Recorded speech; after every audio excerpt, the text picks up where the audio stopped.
We have a volunteer, an old-timer volunteer in here, and her name is, we always call her the old Mrs. Chu. Do you still remember that lady? In that room where they have the oracles, the old lady who's always sitting in that, all by herself in that chair, near the Buddha statue, always explaining the different oracles to people once they shake the oracle out from the little bamboo about fortune telling. And that is an expedient mean of introducing Buddhism. Sometimes people have some doubts in their mind that they want to clear up and they don't have no place to go to, and they always have the superstition of requesting a third divinity, they call it, a party, to tell them what to do. And they always come and say, oh, I haven't got a job now, and I'm looking for a job, and will I get that job in a couple of months, and will I get help? And then they try to shake, and then an oracle will come out, and then she would explain it to you. And she always told me that she used this method to explain Buddhism to a lot of people. And Mrs. Chu, C-H-U, and she has been a volunteer in this temple, a very, very loyal volunteer, a volunteer since 1986, for 23 years. She came 3 days per week, rain or shine, storm or winter, summer, all seasons, 3 days. And we all know her, and we don't know her age because she never released it. And of course, in Canada, you can't ask somebody else's age. There's 3 things you can't ask in Canada, I know. You never ask the people how old he is or how young, even how young. Some people will say, how young are you? Well, that's equivalent to how old are you? So we're not going to ask that. And that's the first question that you don't ask. The second question is, how much you make per week? None of your business. The third is, are you single or married? You want a dating? Not me. Go somebody else. So you don't ask that question. We never ask the lady how old. And Mrs. Chu passed away a few days ago, and she passed away in here. Maybe she passed away in the hospital, but she was in a coma and started to have a coma in here.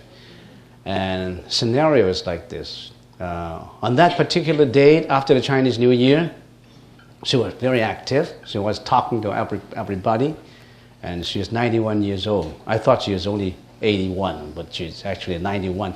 I know that from the paramedical person who came for the rescue. And so on that date, at about 2, 3 o'clock, and she talked to me. She always talked to me, and she talked to me and said, oh, I watched the television, and I know a monk passed away in Taiwan, and I felt very sad about it because monks start to pass away, and we're losing monks. And you must keep your good health. This temple wants you to be here, you know.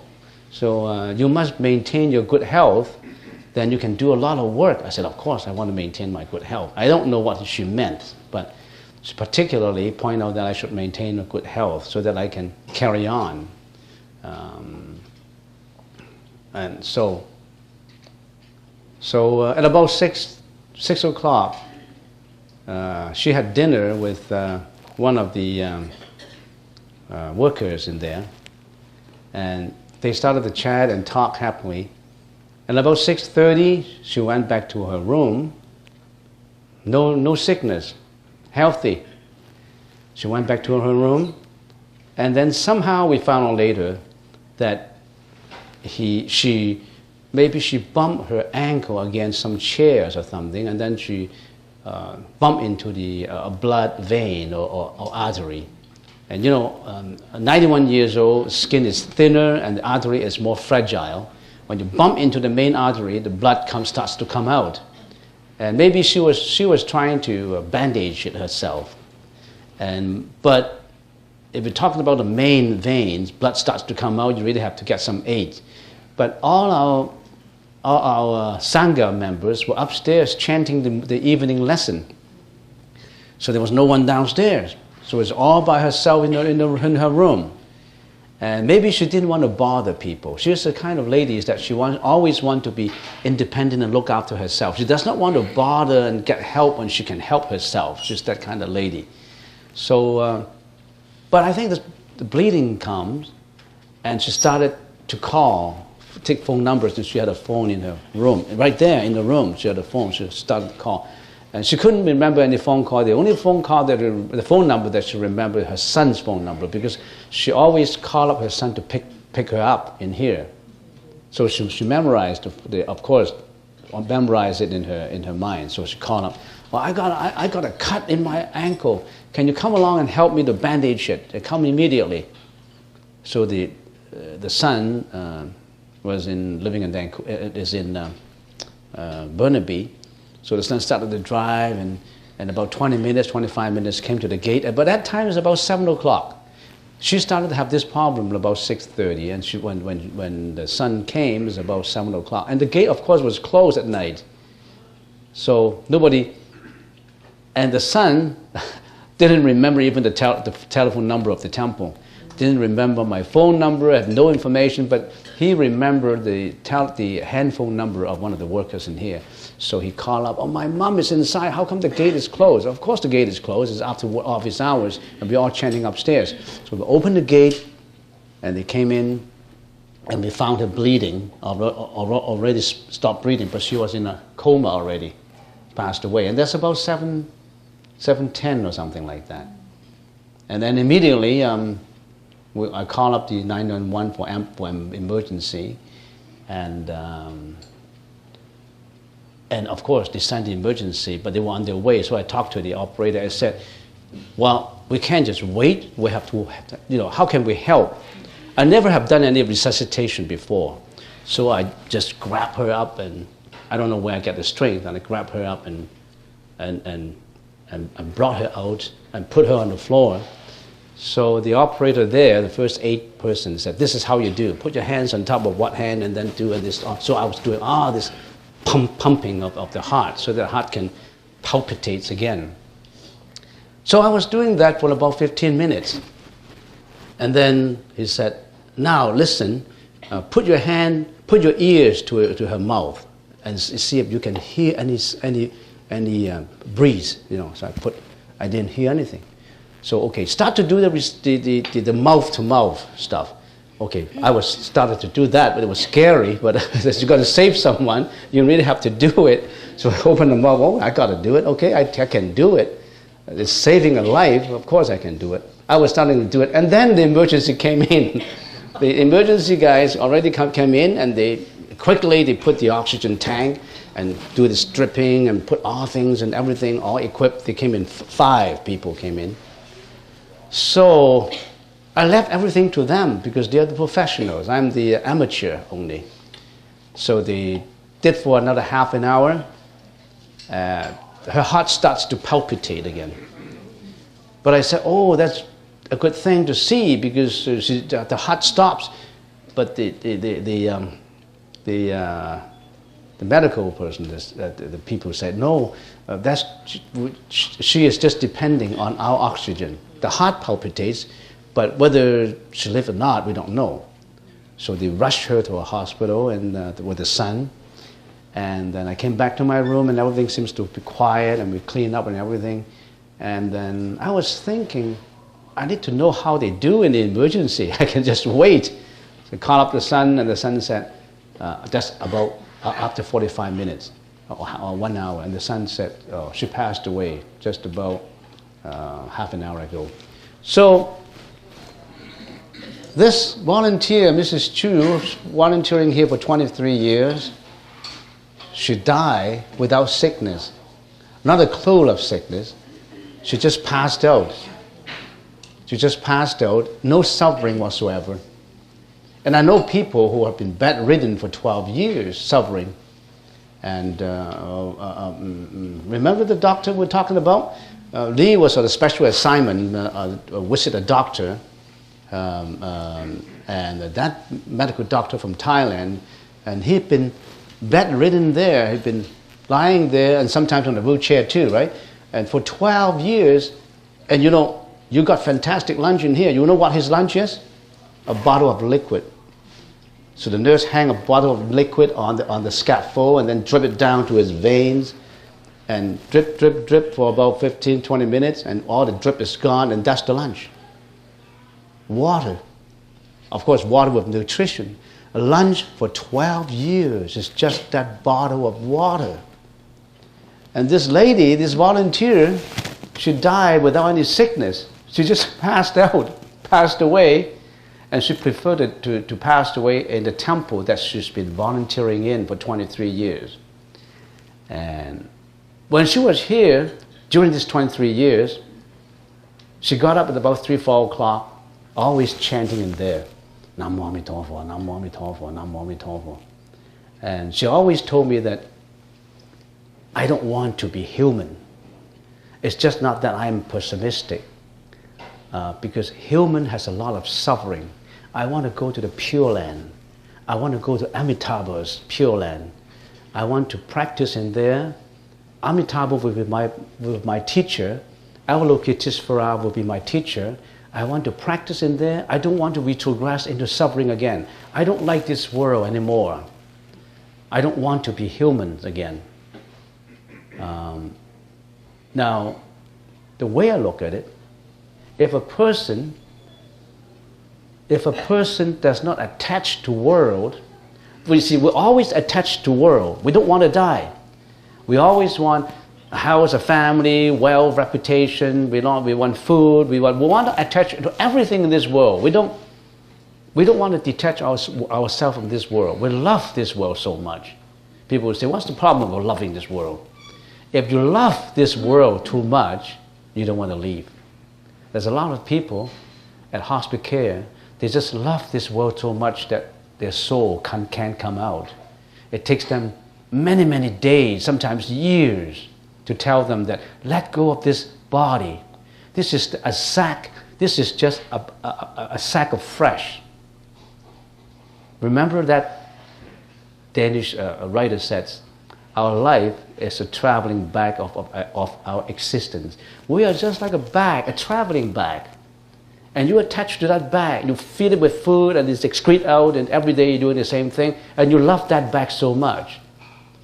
And this lady, she always told me in this, particularly in the last 10, 15 years, she said, I don't like this world. It's not that I hate this world. I had enough suffering. I don't want to be human again. I want to go to the Pure Land. I want to go to Nirvana. I want to go for enlightenment. I want to be away from life and death. No more life and death for me. A person who does not attach to worldly desires can easily be reborn. So, she passed away without any suffering. I guess just within about 15, 20 minutes, just in a coma, passed away. And immediately, all of us, we went to the hospital. We chant at about 11 o'clock at night. We chant for the lady, Nam Mô A Mì Tho Phật, Nam Mô A Mì Tho Phật, to remind her to have the one-pointedness of mind in the departure of a soul from the body, a light consciousness. Because when you passed away, that's the importance of hospice care. The group that we try to organize, when a person passes away, if at that juncture of death, she does not attach. She wants to be reborn. She wants to leave this world and go to the land of Amitabha, where there's no retrogression to suffering. She will be reborn in there.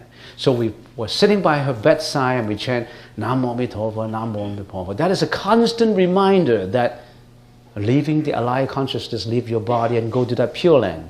When you have that one-pointedness of mind, that concentration, without any attachment, because I'm sure she doesn't have any attachment anymore. That's what she expressed to me before. So we chant for 5 hours up to 4 o'clock in the morning. This, our congregation, thanks to the efforts. And that's also blessings for her. Where would you get Sangha members and laymen to chant for you in the middle of the night at 11 o'clock up to 4 o'clock in the morning? Especially in the Chinese New Year, all of us are so tired. We're so tired doing our work. Every day we have to go for morning lessons. And at 11 o'clock, we still have to drive there to organize the group. And we have to chant and use our breath and use our efforts and energy. Not many people can do that, But she prefers to be in here so that all of us can go to chant for her. Chant continuously for 5 hours. And we also have lay women. Lay women include about a few in there, a few in there, and a few in there. And we have altogether 18 people chanting for her. And 4 o'clock we had to leave because the next day we have a special ceremony to do, so we really have to return. But their family members, they know how to do, they continue chanting until 7 o'clock. So 8 hours of concrete chanting and reminding, leaving the world, leaving the body, leaving all your possessions, go to the Pure Land, we'll be born in there. So the soul, some people call it soul, of course we call it alaya consciousness, will be out of the body and will be reborn in there. How do we know that she will be reborn in there?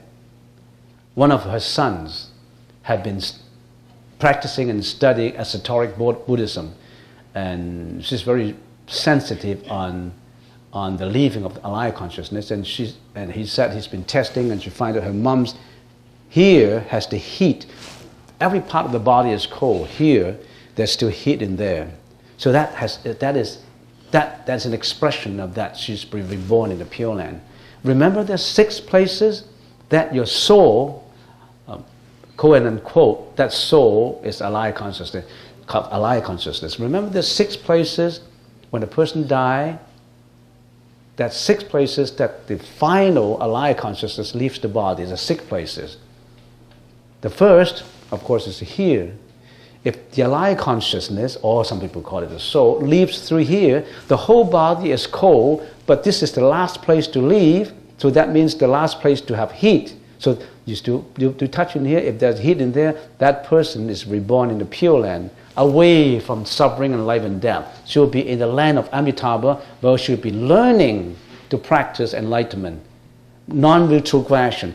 She wouldn't retrogress into the world of suffering anymore. She will be there studying and practicing and studying and practicing until she gets nirvana. A guaranteed position for nirvana. But she still needs to practice because she hasn't got nirvana yet. So if this is warm, that means she'll be reborn into the Pure Land.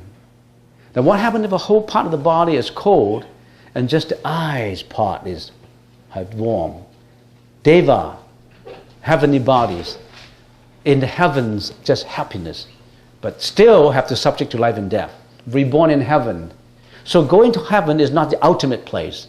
You still are subject to life and death, but you enjoy millions of years of happiness in heaven because of what you have done. Why would you be reborn into heaven? Because all the good deeds you have done. You're responsible for your own creation, You're responsible for your own world. Not Buddha who decide this. So that if your alaya consciousness finally leaves from your eyes, that's reborn in heaven. If your alaya consciousness finally leaves in here, that means the whole part of the body is cold and this part is warm. You're reborn in humans. And if the whole part of the body after a while is cold because you're already dead and your stomach is warm, you're reborn in the ghost realm, ghost spirits realm. Ghosts?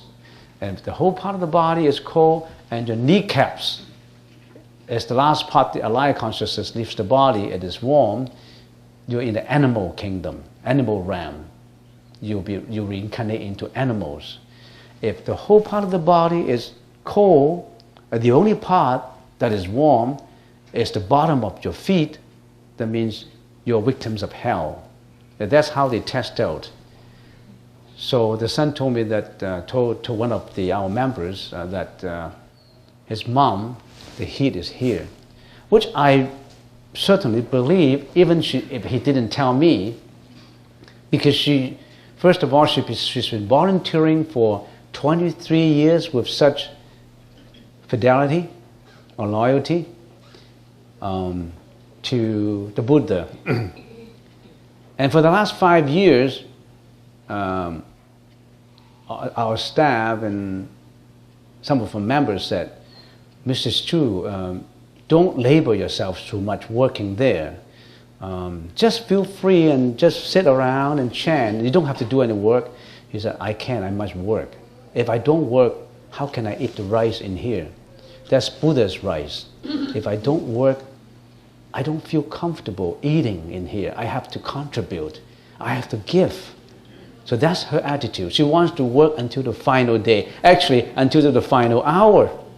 6 o'clock, she's still working, explaining oracles to people, trying to promote Buddhism.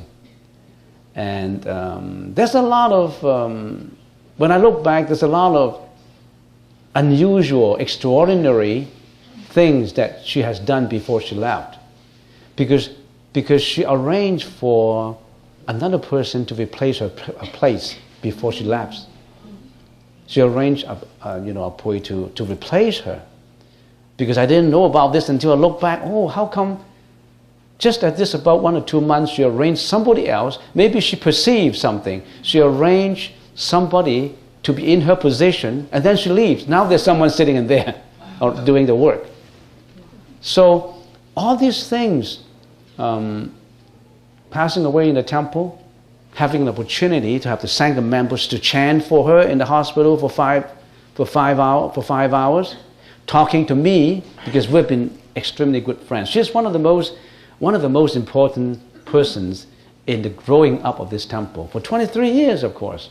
And whenever I have problems in human problems or construction problems or fundraising problems, sometimes she stay here in the middle of the night. She always give me advices, and I find them sometimes to be quite valuable.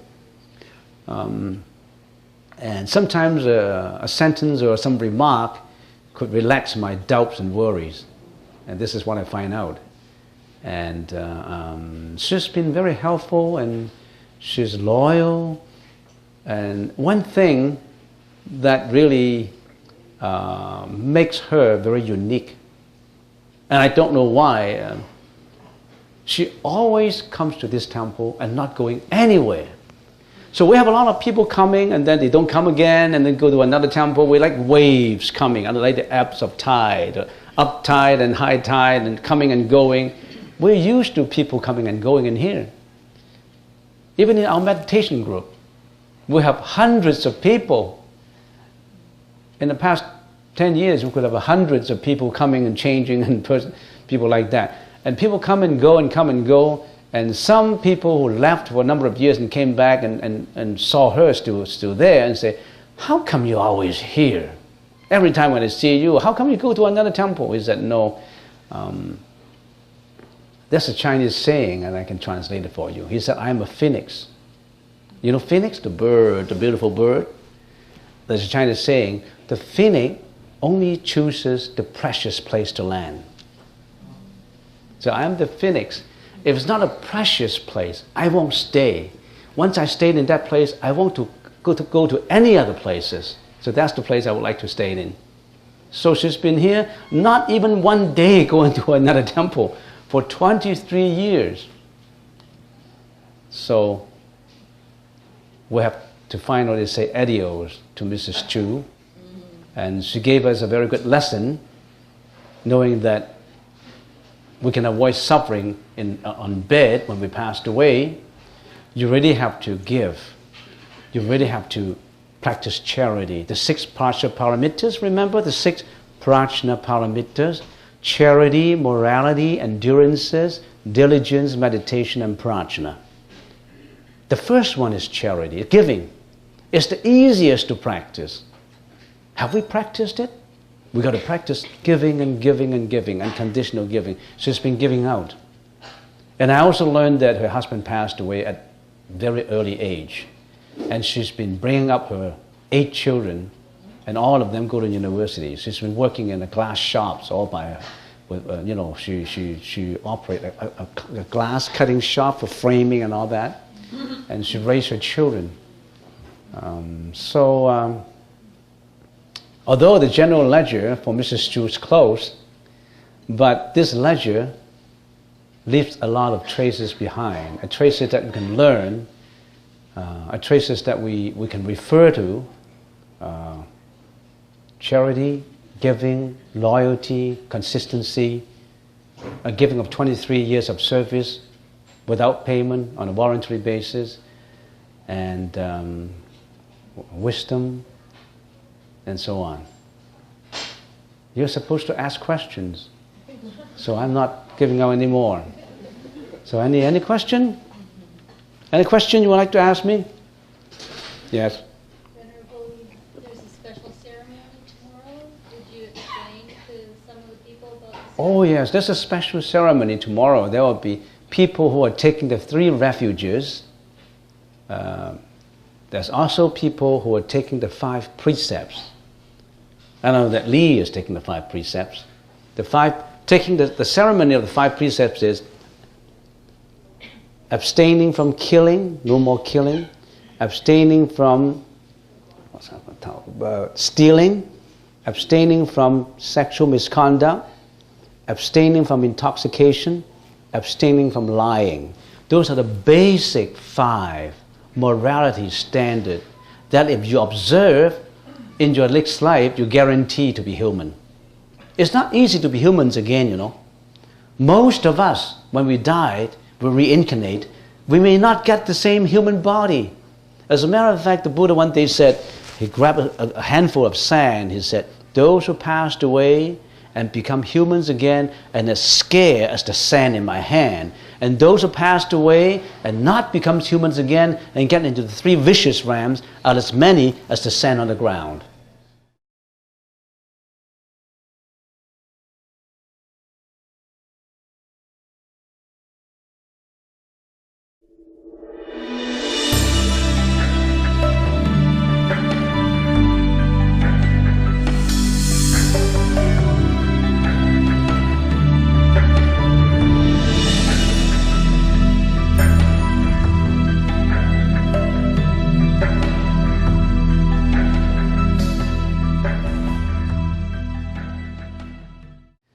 Without further ado, maybe we'll start with answering the questions in here. I got 4 questions in here. The first question is, before crossing the door for meditation, Li hits the floor many times. What is the significance? In a meditation hall, there's certain rituals and certain instruments to remind people to do certain things. When we're all out, we stop for a break. People may go for a washroom. Other people may be circumambulating inside the hall. And then Li will be doing this rapid hitting of the floor. That in the Chinese language, we call it 吹板. That is to say, those who go to washroom and those who to do other things, you got to hurry back. So this da da da da da is to tell you that, well, you go to do, but you have to be mindful of what you're doing. Don't just walk away and go back to your room and do a nap and sleep for another half hour. Don't do that. There is a lot of work to do in here. You have to come back again. Hurry up. That means you have to hurry up. Don't just walk there and spend all your time in doing unnecessary things. So that is to a reminder hitting. Remind you to be mindful of what you're doing. Remind you to come back. So that's the significance of it, briefly speaking. Next, how do we know if there is a place called Pure Land? How do we know there's a place for Pure Land?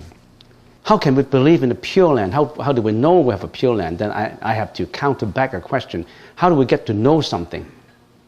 When we get to know something, briefly speaking, we have certain ways to know something. The first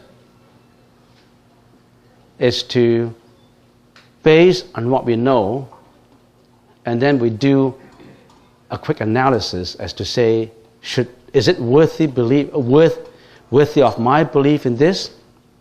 So you have to base on information. You will gather all the information. Some information could have been stored in your mind, which is your inherent information, which include, of course, your view. That's why just now we said that there are certain erroneous view, evil view, extreme view. In your view, you also have knowledge about it. So in order to know something, you really have to acquire certain knowledge about it. If you don't know anything about it, there's no basis on the belief. So that's the number one thing, acquisition of knowledge.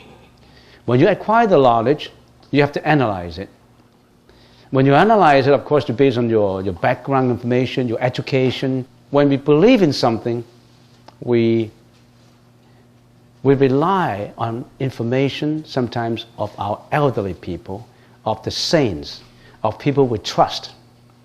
For example, if you're a teenager, you're a child, your mom and dad tell you to do certain things, you trust them. This is mom and dad told me to do this. Mom and dad won't get me into trouble. Given that mom and dad are very caring, of course, most mom and dad are very caring. Well, let's assume that the mom and dad is caring. So we base on what mom and dad told us. Don't put your finger into the fire, otherwise you get burned, sonny. Then you know that you're not going to put the finger in the fire because you believe. You won't say, how do I know that I get burned? I'm going to put my finger in it. You learn your lesson. This is the hard way to learn. So you believe in your forefathers. You believe in your mom and dad. You don't really have to research more into it because that's a trustworthy source. Now, why is there Pure Land? How come we believe in the Pure Land?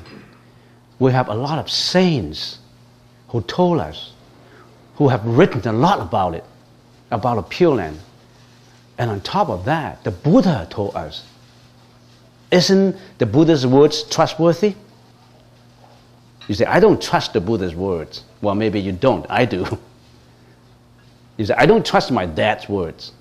Maybe you don't, but your sister, Joni, she trusts that. Because you didn't trust that, you got into trouble. Dad told you, you must go home after school. You don't go about wandering around and doing bad things and throwing stones at people's windows and pressing doorbells and then rushed away and all that. Because you believe. So the Buddha told us, that's a Pure Land. Are you not going to believe in the Buddha's words? You have an option. Other than the Buddha who told us there's a Pure Land, there are other saints. For example, Vasubandhu. You know who Vasubandhu is? Vasubandhu in the Chinese language is Xi Chen Pusa. There's also Asanka, Wuzhuo Pusa. So many philosophers, so many saints told us that is the Pure Land that we should turn to. We should turn to. Millions of experienced practitioners, they told us. They point their finger, that's the way to go. And you say, I don't believe in it. That's your option.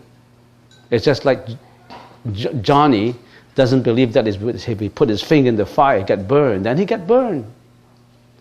So the source of information is from trustworthy source, from the Buddha, from the saints, and from books written by the saints. And the second, gathering information. When we gather all this information, then we start to analyze it. Let me give you an example. When I was a child, I always believed that I lived in Hong Kong. I was born in Hong Kong, I was brought up in Hong Kong. As a child, I thought that Hong Kong is the only place that I live in. I don't believe that there's a North America. I don't believe that there's a Canada. I've never been there. At that time, we didn't even have television. I don't know. People told me that, oh, There's another land where people with blonde hair, with red hair, with aquiline nose, with they have different features. That's where they come from. I said, is that right? I always believed that Hong Kong is the only place. And how did Columbus discover North America? Nobody believed him. How can there be America? You're a fool. You make these voyages and you discover America? And no way. You go your way. You get swallowed up by waves. You got eaten up by whales. You're not going to discover any land. And Christopher Columbus said, no, I believe. Because I got this information from somewhere. I'm going to discover it. And he tried and he tried and he tried. But he still has this doubt in his mind. Is that really America that I can put my foot on shore? But he's so firm that he has. But before he arrived at America, there's no America to be in his mind. He just has a vision that there's such America in his mind. And all these millions of people, his folks, didn't believe there's America. They didn't believe the same way that there's a Pure Land. How can there be a Pure Land? It's just the same as how could there be an America? Until they discover it, until they know, oh yeah, there's the Pure Land. The fact that you haven't seen it, it does not mean that it does not exist. Some people say, I never saw the Pure Land. How can I believe in the Pure Land? If you only believe in things that you see, you touch, to have existence, there's so many things that you can't believe in. Because our senses are limited. So, when you get all the information, you analyze it, you know, oh, when I was in Hong Kong, I don't believe in this America. I don't believe in this Canada. And then as I grew up more and more and get more information, yes, there's such a place. It's just now, I don't believe in the Pure Land, but as I get more and more into it, there was a Buddha, and his name is Amitabha. And in his mind, and for eons of life, he has been doing charity. He has been helping, giving compassion and helping sentient beings by building hospitals, orphanages, by building all kinds of charity to save lives, bodily lives. And then one day discover, if I only save bodily lives, I'm only saving the bodily flesh and blood. How about his spiritual life? How about his eternal life? If I save him in this life, I give him a bed in the hospital, he's an old sick man, I only save his life. But when he dies, he reincarnates again. Can I give him an ultimate liberation, ultimate saving, so that I don't have to help again in his next life? I'm going to tell him, don't come back to this world anymore. Go to that Pure Land. That Pure Land where you will meet Amitabha, you will meet Avalokiteshvara, where you will meet all these arahats and saints. They will be your teacher. They will teach you how to get enlightened and to get into nirvana. Then you don't have to come back to this world of suffering anymore. So Amitabha's vow of building that Pure Land has a much more significance than just building a hospital. He built that vast land where people can turn to after this life, that they won't retrogress into suffering anymore. Their alaya consciousness, or in common English language, their soul, after their death, will be received into that land where they don't retrogress into suffering anymore, and they will be learning from Avalokiteshvara, Guan Yin Pusa, Dashi Pusa, Zhu Shang San Ren. They all learn from there until he becomes the Buddha. So that's the land that Amitabha helped to build up. Well, I sometimes, when I sit back, I think that's logical. If I were Amitabha, now that I know after reading Amitabha Sutra, if I build this Pure Land, it will be more ultimate. It will be more eternity. It will be saving eternal life, not just a bodily life. Bodily life is just one life. Life of eternity is forever. He will be forever saved. I believe in that land because I believe in the wisdom of Amitabha, who would set up something like that, a place like that. So I gather all this information and I believe it. And I know that my senses are limited because my sense of hearing, touch, and all that, they're all limited. There's so many things that even I don't see, they may exist. It's just like the ghosts, another dimension of existence. Some people say, I've never seen any ghosts. I don't believe in ghosts.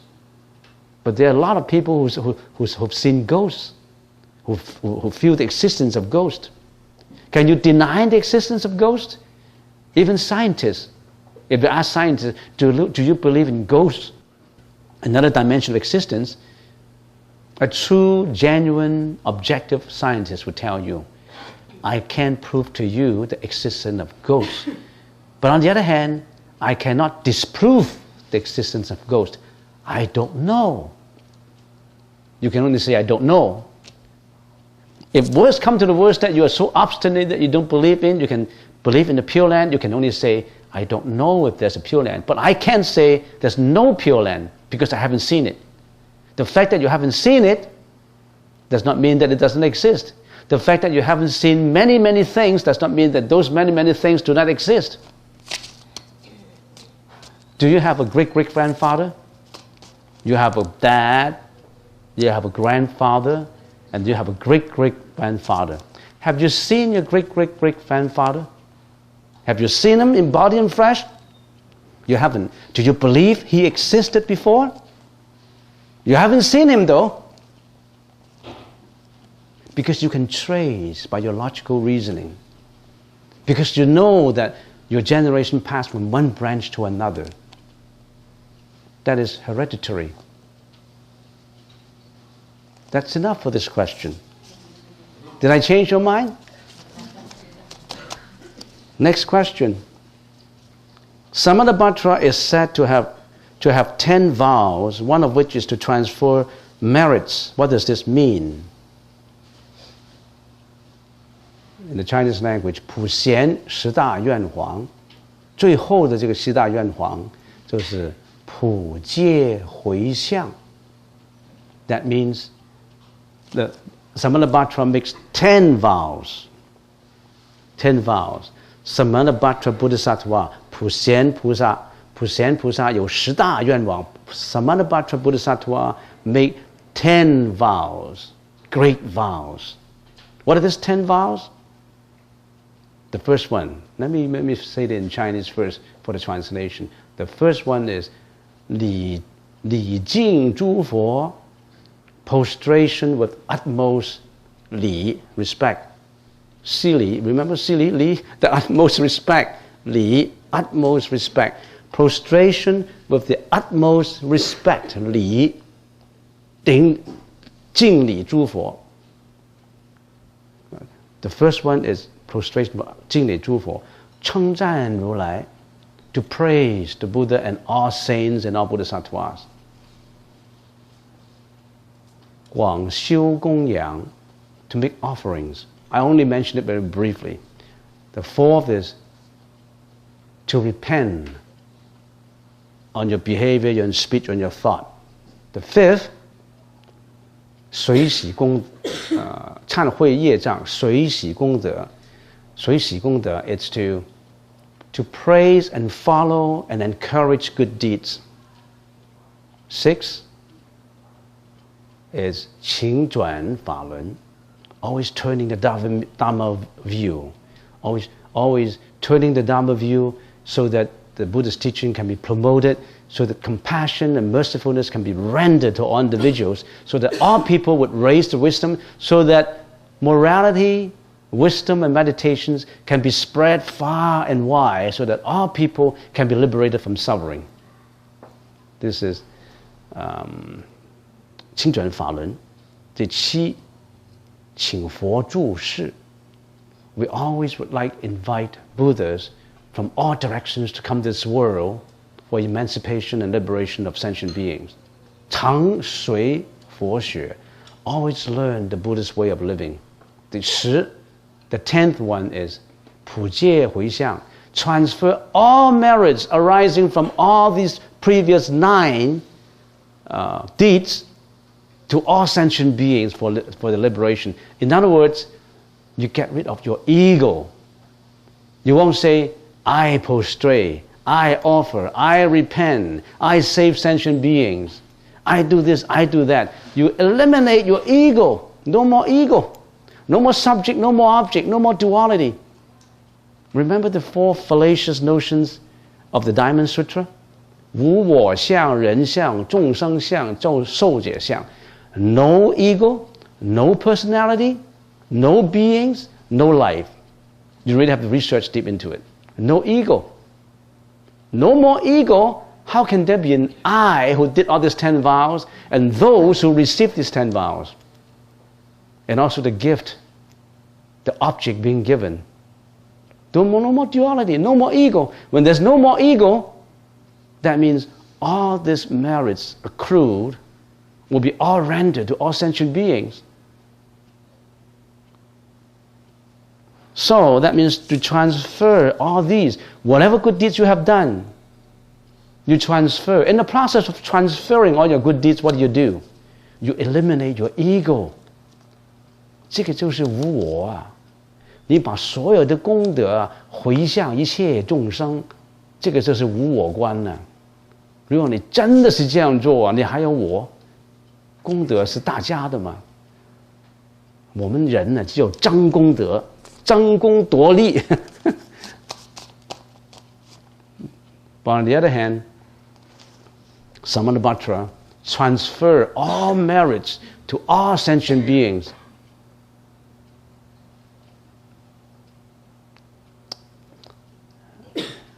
Given the limit of time, I can't carry on. And I think that's enough. Because I usually linger on the question as much as I linger on every lecture. So that's it. The next question, when you meditate, why do you need to put the tip of your tongue on the roof of your mouth? Well, if you don't want to, it's still okay.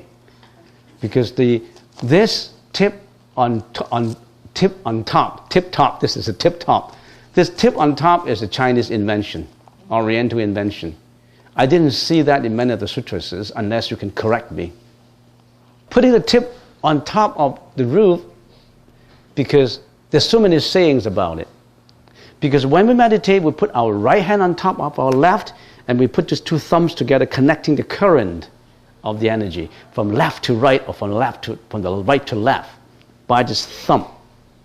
But how do we connect the top to the bottom? From the tip of the tongue. We do this connection to the top, to the crown, the crown chakra. This is the connection.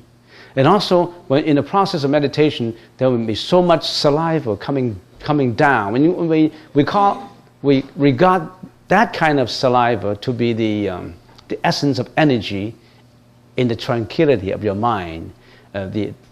Some sort of, like, if I use a common English word, could be some special hormones excrete from somewhere in the body, and it flows into your mouth.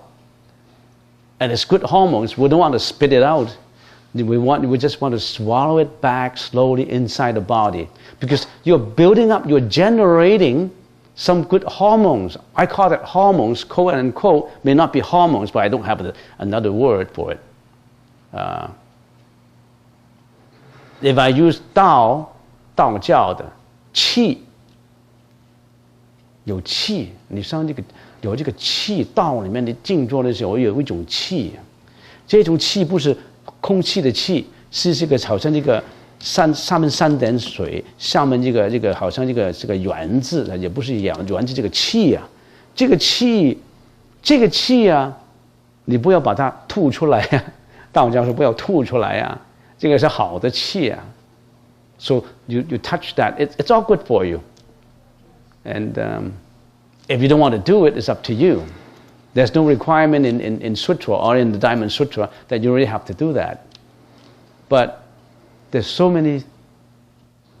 much experiences passed down from the older generation, those practitioners who told us, this is good for you.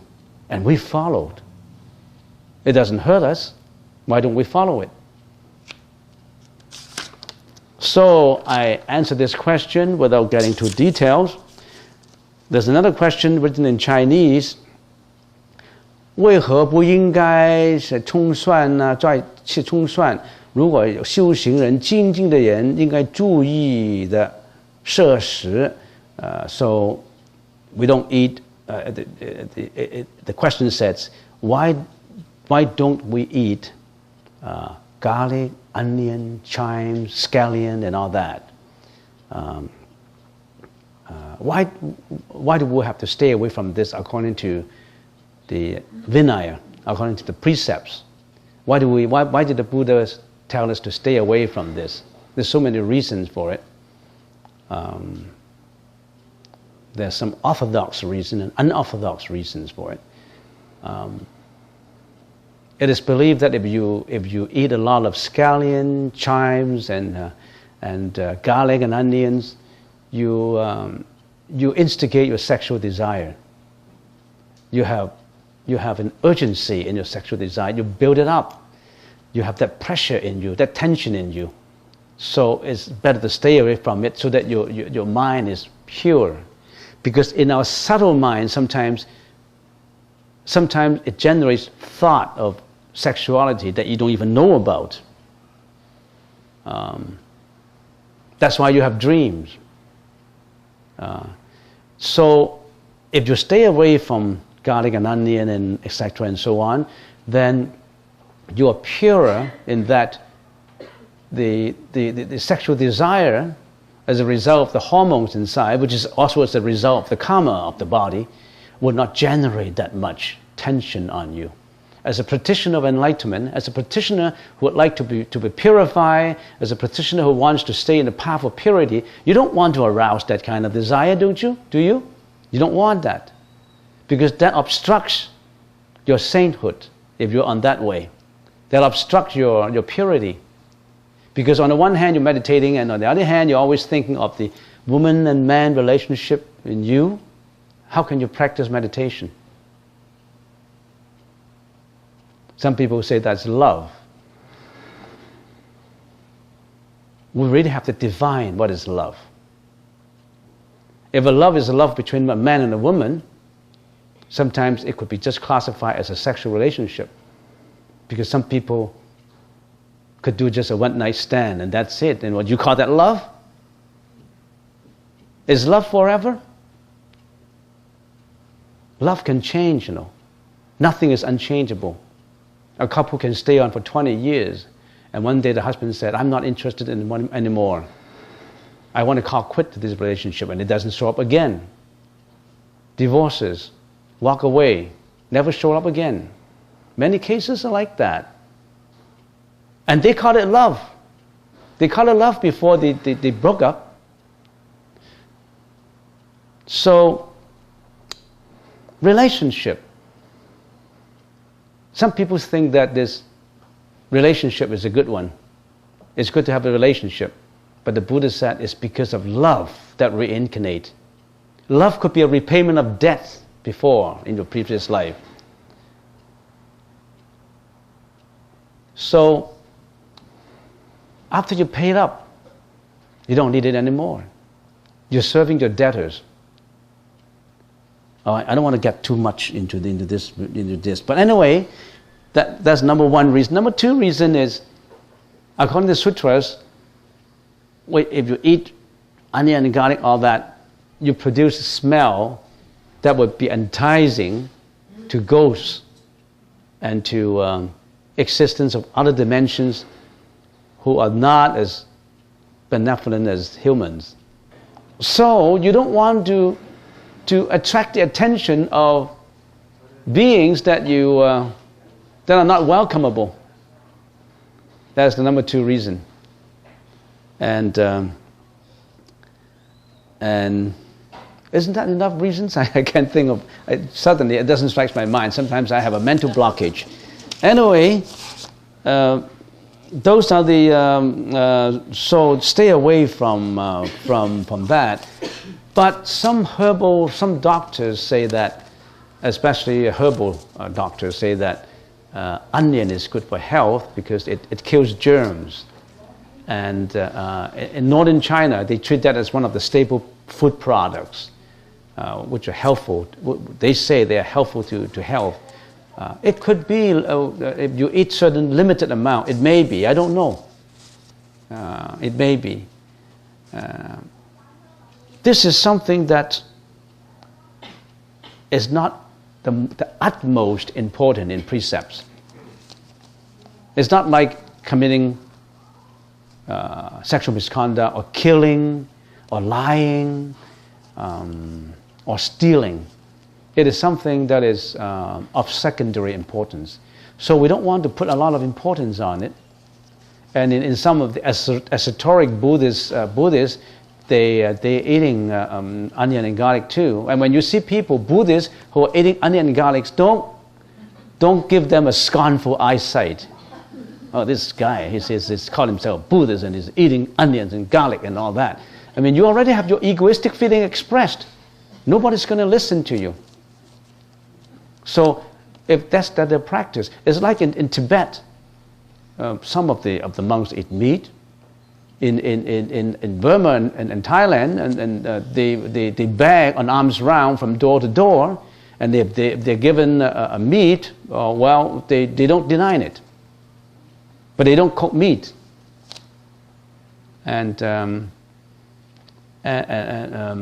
some Mahayana, they call them Mahayana monks and nuns, when they see other people, when they see the Hinayana eating some of the meat mixed in their food, they look at them with scornful eyes, and I don't agree with them. Well, what's wrong? I mean, when the Buddha lived, 2,600 years ago, when they're on arms round, they all eat on whatever is given.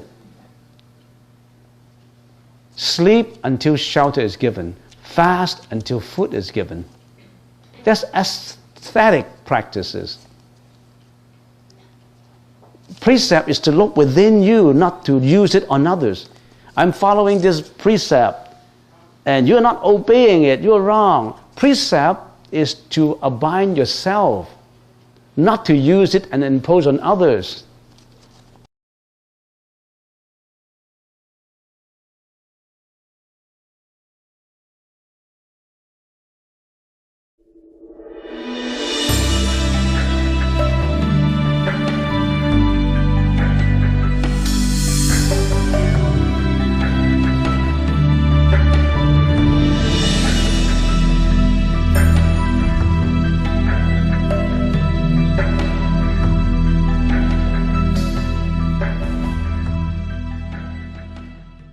There's a few questions in here. But before I answer these questions, last week we received an email saying that there will be a group of Simon Fraser University students coming for this session. Are you that group of people? Yeah, it's that group of people. Oh, yeah, this group of students from Simon Fraser. Oh, okay. So you have about 16 people, right? 15 people signed up. Oh, okay. 15 people signed up. That's good. So welcome to the temple. Thank you very much. Yes. Yeah. And it's a rare opportunity because you, by coming to the temple today, if you pick another day, you wouldn't have gone through the experience of eating in a temple. You may not have gone through the experience of meditating. So you have you're 3 in 1. 3 in 1. You have practice of meditation. You're dining in the Buddhist temple, and you're also listening to a lecture. It's 3 in 1. It's good. So I hope you all get an A if you study. If you study. So don't quote me for not studying. I'm still looking for that book. Pass the examination without studying hard. When I was a junior at university, not a junior at high school, and we've been talking, is there any book that teaches you how to pass examinations without studying at all? I've been looking for that book and I couldn't find it. I haven't located it yet. And if you can find it, let me know. Okay, so the first question, for my understanding, the Pure Land only has happiness, and if we never suffer, how can we feel the happiness? So there are in the Mahayana school of Buddhism, the two schools, primary, generally, there's two schools of Buddhism. One we call the Mahayana, and we also call the other Hinayana. Hinayana is also called as a Theravada. Mahayana is the larger wheel. We call it the larger wheel Buddhism, and Hinayana is a smaller wheel. Larger and smaller does not mean does not measure it by importance. Both are important. It does not mean that the smaller is not as important as the larger. No, it's just another method of practicing. Both are the same and important. In the Mahayana Buddhism, there are 8 schools in itself. And of course, that is the Avantamsaka school. There's also meditation, the 8 schools. One of the schools is Pure Land Buddhism. One of the 8 schools is Pure Land, reciting or chanting the name of Amitabha and involving in samatha and vipassana of reciting the name Amitabha and to be reborn in the Pure Land at the juncture of death. So the Pure Land, so there are people who practice that school, and when they passed away at the juncture of death, they would not reincarnate again. They would be reborn in the Pure Land, and in that land there's only happiness, no suffering at all, only happiness. That is like an intermediate stage where you learn in there to become the Buddha. You're not the Buddha yet. You will be born in there under the patronage of all these other saints and sages, under the teaching of Amitabha Buddha, Avalokitesvara, Bodhisattva, and a lot of others, philosophers and saints and arahats, until you practice and become the Buddha. So that's the Pure Land. But in there, you enjoy longevity of life of millions of years, and there's no suffering. Now, given that background, to answer this question, it says, if we never suffer, how can we feel the happiness? Well, you are making the assumption that is not true. Are you suffering? If we never suffer, you are suffering and we are suffering. What are these sufferings? We all know all these sufferings. It's not a negative approach to life. Suffering is an accepted fact. International wars, catastrophes, tsunami, earthquake, starvation, genocide, you name it. Criminal offenses, killing, raping, stealing, robbing. So many of these things in the world. You open up the newspapers and you can gather a lot of information on the sufferings of humanities. And not only humans suffer, animals. Humans kill animals for food, you know. In this luncheon, you have done one very good deed. In this luncheon, you're not responsible for all the killings of animals on earth. In all the others, you may be partially responsible. So that's the reason why all Buddhists are vegetarian. They don't kill animals for food. They don't slaughter pigs and cows and chickens, and they eat vegetarian food. They don't kill animals. They render compassion to animals. So, this world is not only characterized by sufferings of humanities, suffering of the humans, it's also characterized by suffering of all animals. Who imposed sufferings on these animals? Usually humans. It's not right, you know. We habitually kill animals for their flesh. And it's not right. It's not right to pass this cruelty to animals. We don't take it for granted that they should be eaten every day. And you go and visit slaughterhouses. If you go to visit slaughterhouses, you will know the cruelty involved in slaughtering chickens and many other animals. Getting back to this now. If we never suffer, I don't think we should make an assumption that we never suffer. We suffer. Aging is suffering. Sickness is suffering. Have you been sick before? Is sickness a suffering? Depends on what kind of sickness. I've seen people who lie, who was bedridden for years. And Lee just visited someone who has been in a hospital bed for 12 years. And you're eating a good lunch in here. You know what his lunch is? It's a bottle of liquid.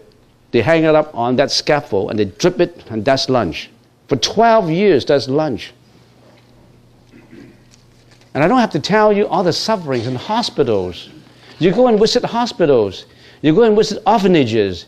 You're going to visit OH homes. You go and visit hospitals for crippled children, for the mentally retarded. Have we mentioned enough sufferings? We haven't mentioned all the sufferings in other parts of the world. You're in a more developed world. How about in underdeveloped countries? So you can never, I don't think we should, and we can, make the assumption that there's no suffering. So if we never suffer, how can we feel the happiness? Because we know we suffer, and we want to get away from suffering. I guess everybody wants to get away from suffering. And that Pure Land is the intermediate, we call it the country or the land, that we can be born to. And in there, we learned to attain Bodhi, to transcend reincarnation, and get enlightenment to become the Buddha. So, if we never suffer, no, we suffer. How can we feel the happiness? What is happiness? What's the definition of happiness? We already have more or less defined it back there. We've got to have peace of mind to be happy. If you don't have this peace of mind, it does not matter how much money you have, how much reputation, how much material you have, how much possessions you have. If your mind is not at peace, how can you be happy?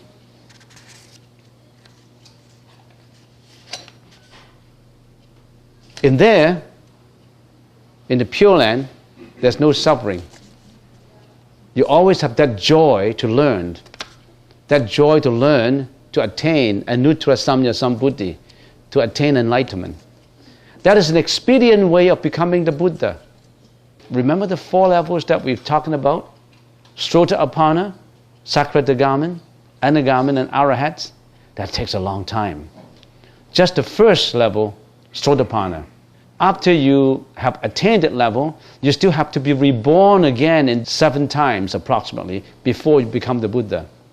And in the second level, the Sakradagaman, you have to come back to this world of desires for 1 more lifetime before you become the Arahat. And Anagaman, you have to reside in Rupadhatu for 1 more life before you become the Arahat. So to answer that questions, we have suffering, and when we are there, we only have happiness. Maybe what you want to, if I can guess, what you want to know is, if there is no suffering, how do we know happiness? In other words, if we never suffer at all, how do we know there's happiness? But it's not true that you never have suffered. Happiness and suffering is in the world of duality. It's in the world where there's a subject, there's an object. And if you transcend duality, you are away from suffering. And in that, I don't know how we call it, in that Bodhi. Sometimes it's not name. Name is not that important. You can call it whatever you want. You can call Buddhism anything you want. It's just a name. It's just a concept. Don't stigmatize words. Don't stigmatize name. Labelize word. It's not important. Words are not important. It's the meaning of it. So I have answered the first question, and I don't intend to carry on and linger on. And here comes another question, which is simple and clear. what did we eat? What did I eat? Don't you know what you're eating? Don't put anything in your mouth if you don't know what you're eating. On the other hand, I should compliment you for trusting us. Know what we put in your mouth or what you put in your mouth? We are preparing food, and you're putting the food in your mouth with your own intention. That's vegetarian food. No meat. No killing is involved. It's strictly vegetarian, vegetables. So what do you eat? Well, we'll give you the recipe later. So you're eating something that has no killing instinct in it, that is purely vegetarian, and that you already have built up a very good cause for being more kind, more compassionate, because you know that it's not right to kill animals. You've been doing that habitually. Some people kill them for you.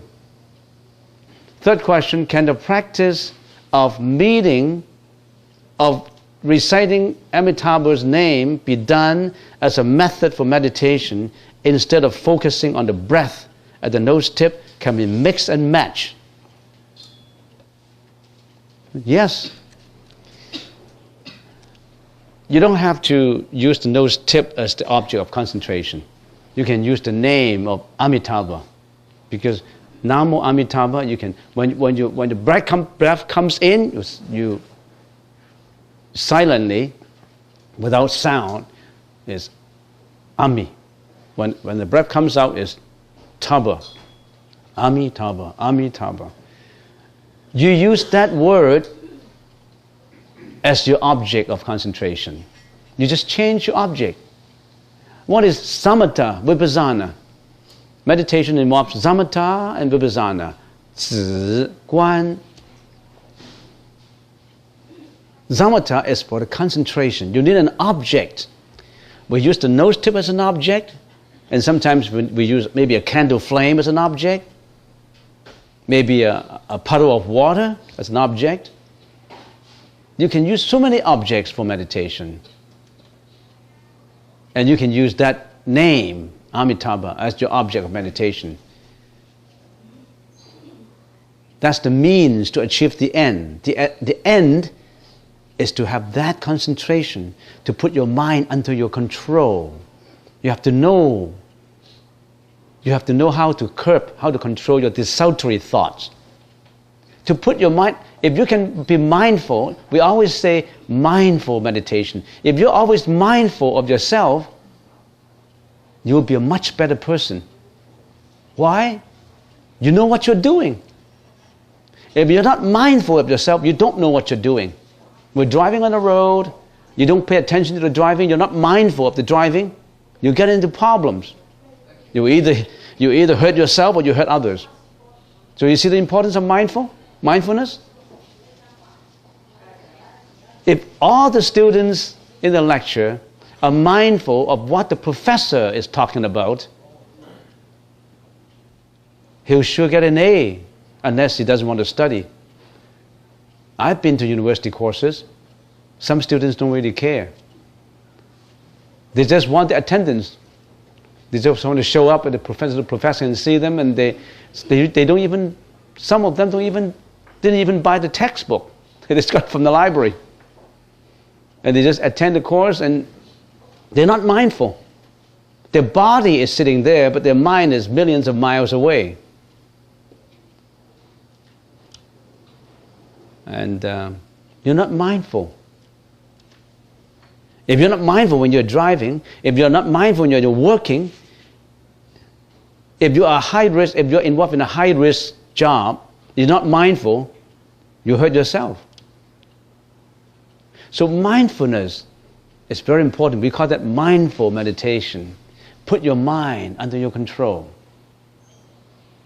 Whatever the mind conceives, the mind can do. Thomas Edison,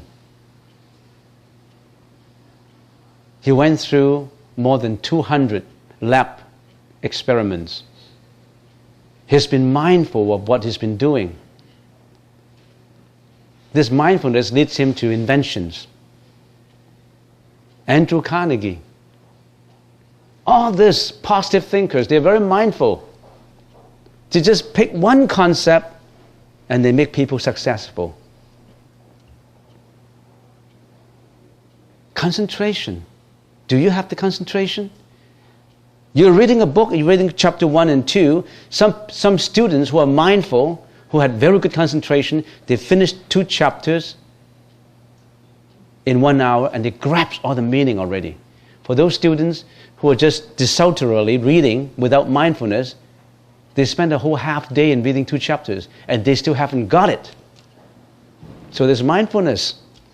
So coming to meditation, to this class, you don't not even improve on your moral conduct.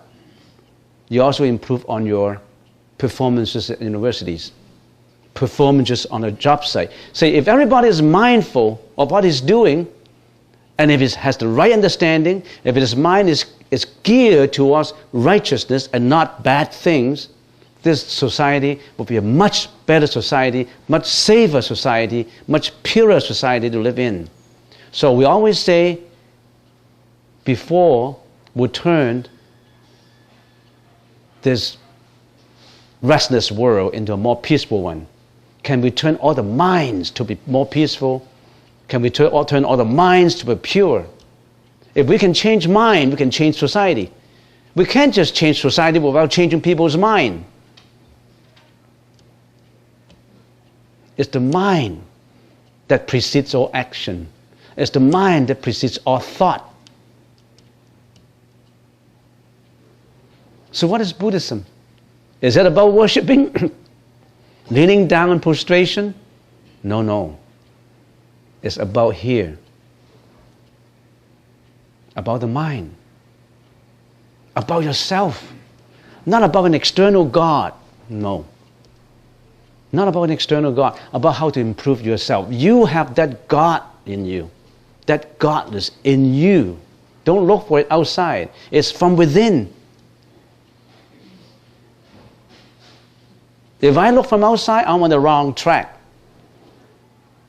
I should look within myself, be mindful. So you're asking me, yes, you can mix Amitabha with meditation. No problem. The 4th question, what is it that sentient beings are made such that they can feel pain, emotions, and all the things that make them suffer? Where did the notion of desire come from? I'd like to answer the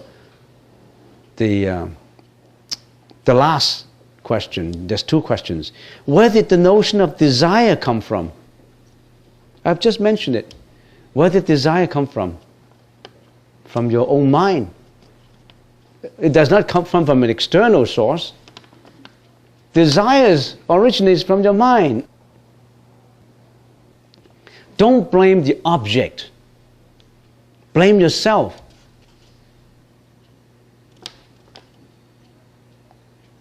Sort of if there was a gentleman who saw, say, a beautiful lady. There's 2 gentlemen. They have different mind.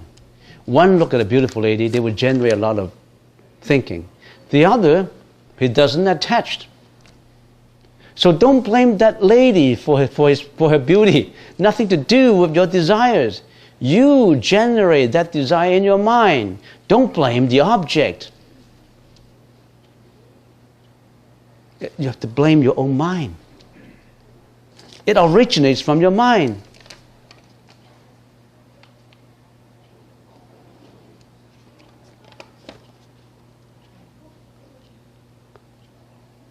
Why is it that sentient beings are made such they can feel emotions?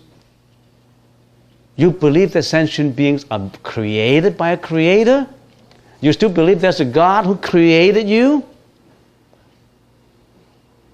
You see, sentient beings are made. It means you are being made? You're being created? Sure, in this life you're created through the means of your mom and dad. Without your mom and dad, you will never be created. If we get into biological, it's the fusion of the sperm and the metazoa together. It's a fusion that, boom, that comes you. But you're just looking at the problem, you dissect the problem and look at the middle, the means. Nobody create you. You create your own karma. You create your own world through what you have done in the past, through what you are doing now. What you have done in the past, you get it now. What you are doing now could affect your future. So watch your thought, watch your action, watch your speech. From now on, you know simultaneous causality. You know every thought that you have must be benevolent. Every thought you have must be compassionate. Every thought you have must be righteous. Every thought you have must be what? Endurances, diligent, all the good facts in it, all the good causes in it. Only cultivate good causes. Don't cultivate bad causes. Don't cultivate egoistic causes. If you're always cultivating good causes, your future will be bright, because all these good effects will come back to you. Let me give you an example. Your brothers and sisters at home. You're always fighting your brothers and sisters. From tomorrow on, or from today on, you give them kindness. You forgive them for what you have done. You build up intimate, good relationship with them. You forgive all that they have done, the bad things they've done to you, you forgive them. You start to be good to them. Everything will change because you render yourself and render yourself for the compassion, to give compassion to your brothers and sisters. And they will bounce back to you. And you love them and they love you. Forgiveness. So you start to change yourself by cultivating good causes. If from now on, if you're only taking that course in the middle of the term, from now on you put in all your efforts in that course. I don't know, is it Buddhism 100 or Buddhism 120? I don't know. What kind of course is that? Buddhism 300. Wow, there's a high level. 331 is a history of Buddhism from India to China. Oh, I see. It's a history of Buddhism. There's a high level 300 course. From now on, if you put all your concentration in that course, you'll be doing a good job. You'll get an A. Are you a tough marker, Professor? You're not a tough marker, I guess. I'm fair. Oh, fair. That's good. That's good. As long as since you got a fair professor, as long as you put in all the efforts, learn the course. You put in good courses, you put in all your efforts into it, you'll get good results. I can't guarantee you an A, but every course has an effect. You put in all your time, all your efforts, do your project conscientiously, you get a good result. That's for sure. Causality. So I have answered these questions, and thank you for coming today, unless you have no more further questions, right? So I hope that if this is your first time to come to the temple, Buddhism is not just a religion, it's more than just a religion. It is a religion, then it isn't a religion. It is philosophy, but then it isn't philosophy. Because philosophy changes. Sometimes certain philosophical thinking can be regarded as wrong, and then they rechanged it. So, but that's another area of research that we could get into. What is Buddhism? It is just a name. Well, we can research, we can talk more into it later. But that's all for today. Thank you for coming, and wish you the good fortune and prosperity and longevity, and hoping that all your future will be geared towards the purity of mind, and we all should watch our moral conduct. raise the morality level, only cultivate good causes. Good cause leads to good effect. Always concentrate in giving out. Giving is more blissful than receiving. Charity, endurances, observing of precepts, diligence, building of wisdom, meditation, mind control. All this is geared towards a good life. A life that you can enjoy happiness. A life that will be stronger for you in the midst of all these sufferings. A life that will also elevate you to help more people to be away from suffering. So a bodhisattva does not only help himself. A bodhisattva is all rendering out, only giving.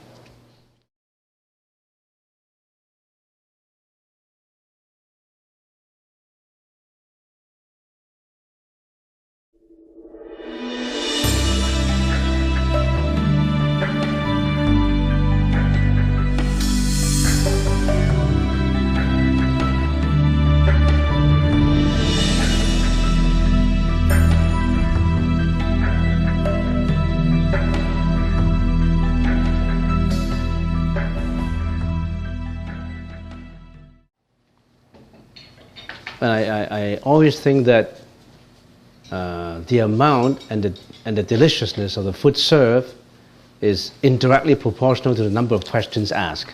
And I'm right. So today is not I don't think it's as delicious as the other days. And the quantity is not as much as the other day. The other day I got only about 4, and today I got this much. So I'm going to tell the chef. So this is an indication of the deliciousness of the food and the amount. Anyway, let me answer these questions. Venerable, you spend so much time and money to build this fabulous temple and monastery. Are you not attached to it? Well, can I take this temple with me when I die? Certainly I cannot. And building a temple, are you not attached to it? Building a temple is not to attach to it. Building a temple is to promote the Buddha's way of thinking, the Buddha's way of living, and is to convey a message. Building a temple is like a mission that if you draw an analogy, it will like building that's not a good analogy, but still an analogy that we can use. You build a hospital.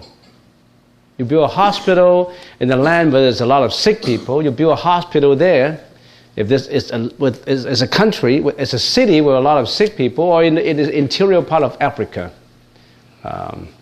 Albert Schweitzer. He went into the interior part of Africa and he built a temple, not a temple, a hospital, and he spent a lot of money. He went back to England and performed concerto and you know, to raise funds for it. He worked at it, he built it, and he developed it, and he also hired people and nurses and all over the place to do this temple. Is that an attachment? Did he attach to it? He had this mission of trying to help the natives in the interior part of Africa.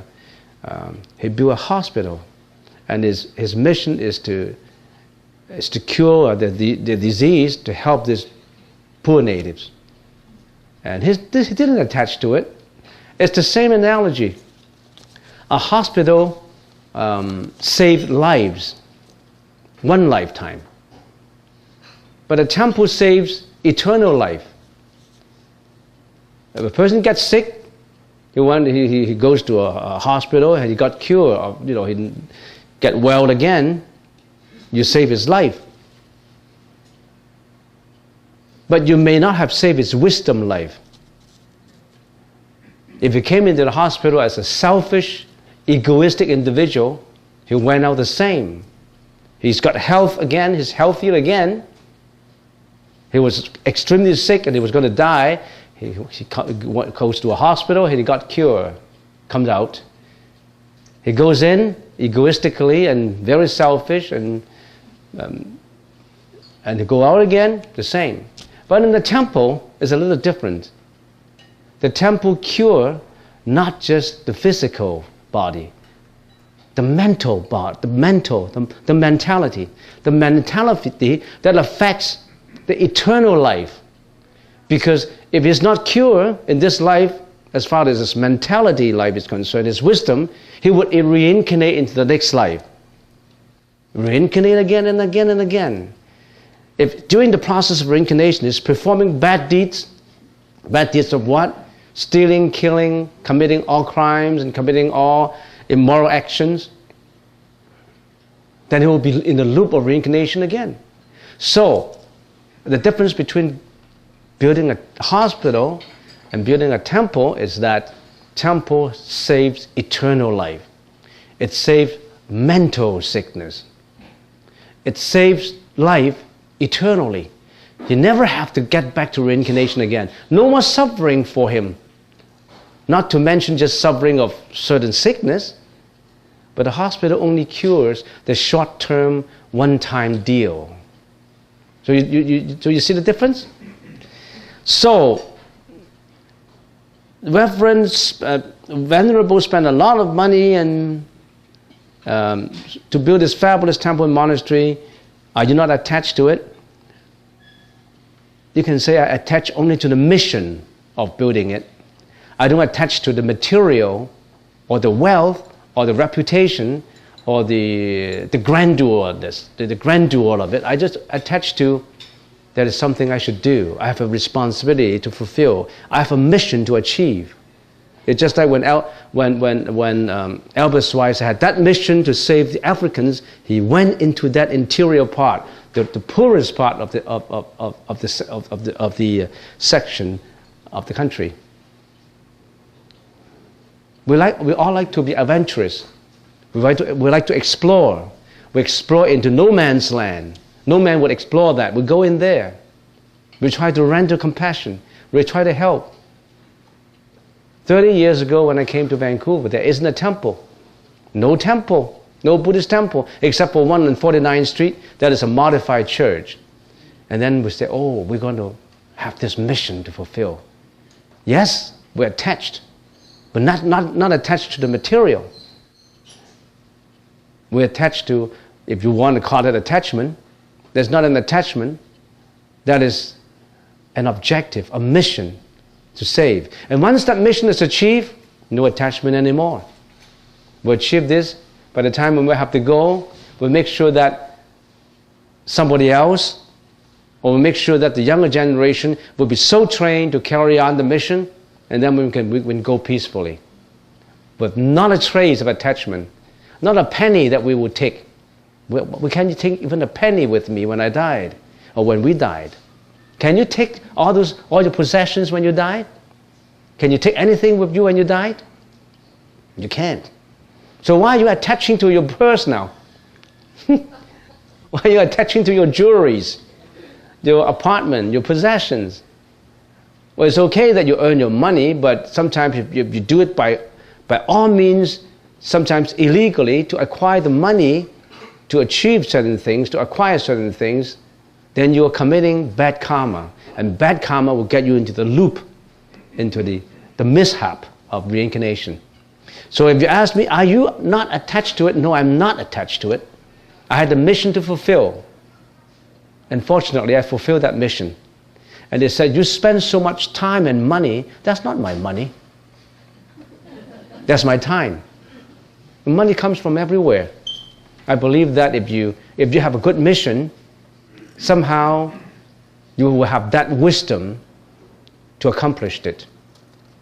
And when I first came into BC in Vancouver, I didn't have any money to build any temple. What I got is a little bit of time, and then we gather all this energy together, gather all this money, all this fun, and over the 30 years, we'll build a fantastic temple. Yes, because people appreciate the temple. It's become one of it's even become a tourist attraction of Richmond. Not to say it's religious connotation, it's spiritual connotation, which is quite helpful to people in the Lower Mainland. Not only that, all across the nation, all across Canada, they all know about this temple. So I don't attach to it. I have a mission to accomplish it, and I have a mission to maintain it, and I have the mission that when I'm still living, I want to carry on the mission without taking a rest. The mission is fulfilled. I built this temple, but somebody say that's the time when I should go on holidays. But well, going on holiday, it's not as happy as carrying out the mission. You have to find joy in what you're doing. To some people, being a volunteer in hospice care is extremely yucky. You know, who wants to hold the hands of a dying patient? But some people, he's compassionate. He wants to hold hands of a dying person and comfort him or her to make her pass away peacefully. That's the difference in karma. That's the difference in outlook. That's the difference in personality.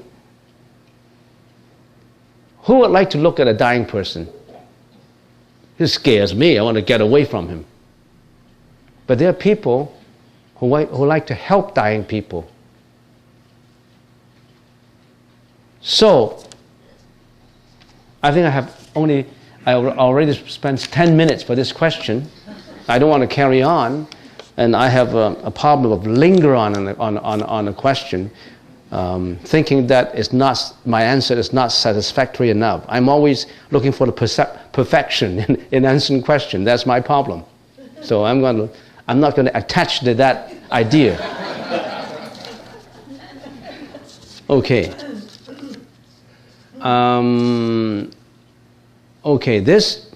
We should not, Venerable, we should not get attached to sight, smell, hearing, touch, etc. So are you saying, I'm only guessing the question, are you saying that when we're attached to sight, smell, sound, and hearing, then also says that we don't attach to the Dharma? Oh, you know what the meaning of Dharma is? You have to know what's the definition of Dharma. Not attached to the Dharma. Dharma has two meanings. Dharma means from the perspective of mano vijnana, the sixth mind. Remember, we have 8 consciousnesses. The first consciousness is smell consciousness, touch, hearing, tasting, seeing.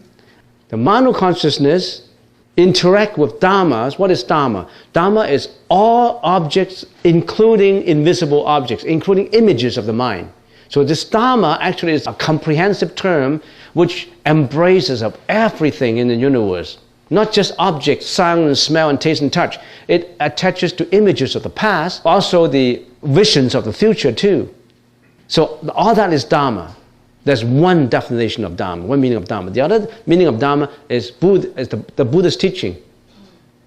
So of course you should not attach to the Dharma. If you in your dream you create certain images and you dream on it, are you going to attach to that? That's fictitious. That's in your dream only. But in your dream you do attach to it.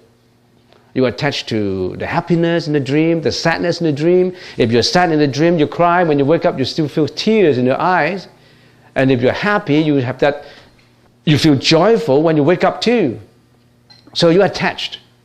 You're attached to your dreams.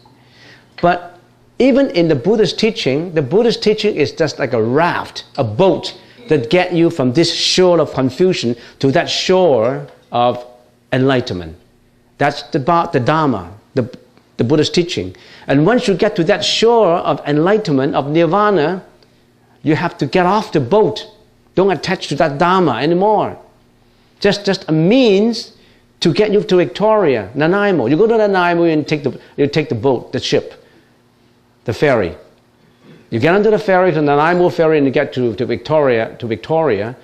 You got to leave the ferry to put your foot on shore to get to the Victoria Parliament. If you say, I'm not going to go, I'm going to attach to the ferry, then you cannot attach to the ferry, otherwise you can't go on shore. So you don't attach to any Dharma. But you need the ferry. As far as the Buddhist teaching is concerned, you need the raft, the ferry. But all this in your dreams, all these other dharmas in relationship to the sixth consciousness, the mono consciousness, you don't need them. Your dream, you detach them. You don't attach to it. Your greediness, your hatred, your jealousy, your anxiety, your depression, all those things are dharmas. Whether they are matter, sound, smell, touch, or just images, or just memoirs of the past, memories, or just memory, unforgettable, even unforgettable memories. You don't attach to them. Unforgettable because you are not attached to them. So you don't attach to any dharma. I don't know if I answered that question well, but that is it for now. I understand that, why in Christianity they only believe once when people die, there's nothing left. No sense, no next life. Why? In other words, what it says here in this question is Christianity believes in only one life. After that person died, no more left. That's what he said in here. And I think that's what the religion usually explains to people. I believe also Jesus Christ, I think he was like a Buddha, but they think Buddhism is forced religion. Well, I think Christianity is good religion. It's not forced religion, it's a religion. We're acceptable to all religions because all these roads are leading to Rome. There's so many roads leading to Rome, not just one road. And if the other road is longer, I'm not going to blame it. I'm not going to block it up. I'm not going to criticize it. I'm just saying that, oh, this is the road suitable for you. Because you like the scenery on its way. That scenery is face to the ocean. The scenery is face to the Rocky Mountains. You like the mountains more than the ocean? You go to the Rocky Mountain way. You like the ship better? You go to the sea. I can't say, you hate the sea and take the Rocky. Do you do that? No. So, I think all religions, if they are really teaching humanity, kindness, compassion, elimination of ego, they're good religion. They're as good. Why do we have to criticize them and think they are forced, fictitious? That's to answer the latter part of the question.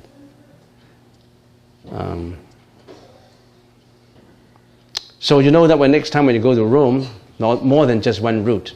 There's so many flights going there. Not just one flight. And when you go to Rome, they even allow you to throw not only one coin in the fountain, 3. 3 coins in the fountain. Each one is looking for happiness. You see how there's so many rows leading to Rome? Even coins you throw in the fountain, they allow you 3. Meaning variety. Which one with the fountain blessed? We don't know. It's Christianity, they only believe in one life. We can talk about that. You believe that we only have this discrete one life and nothing left? You come to think about it. The whole universe is, if we can say, what is this universe made up of? This universe is characterized by space and time, right? Space. The universe is space and time.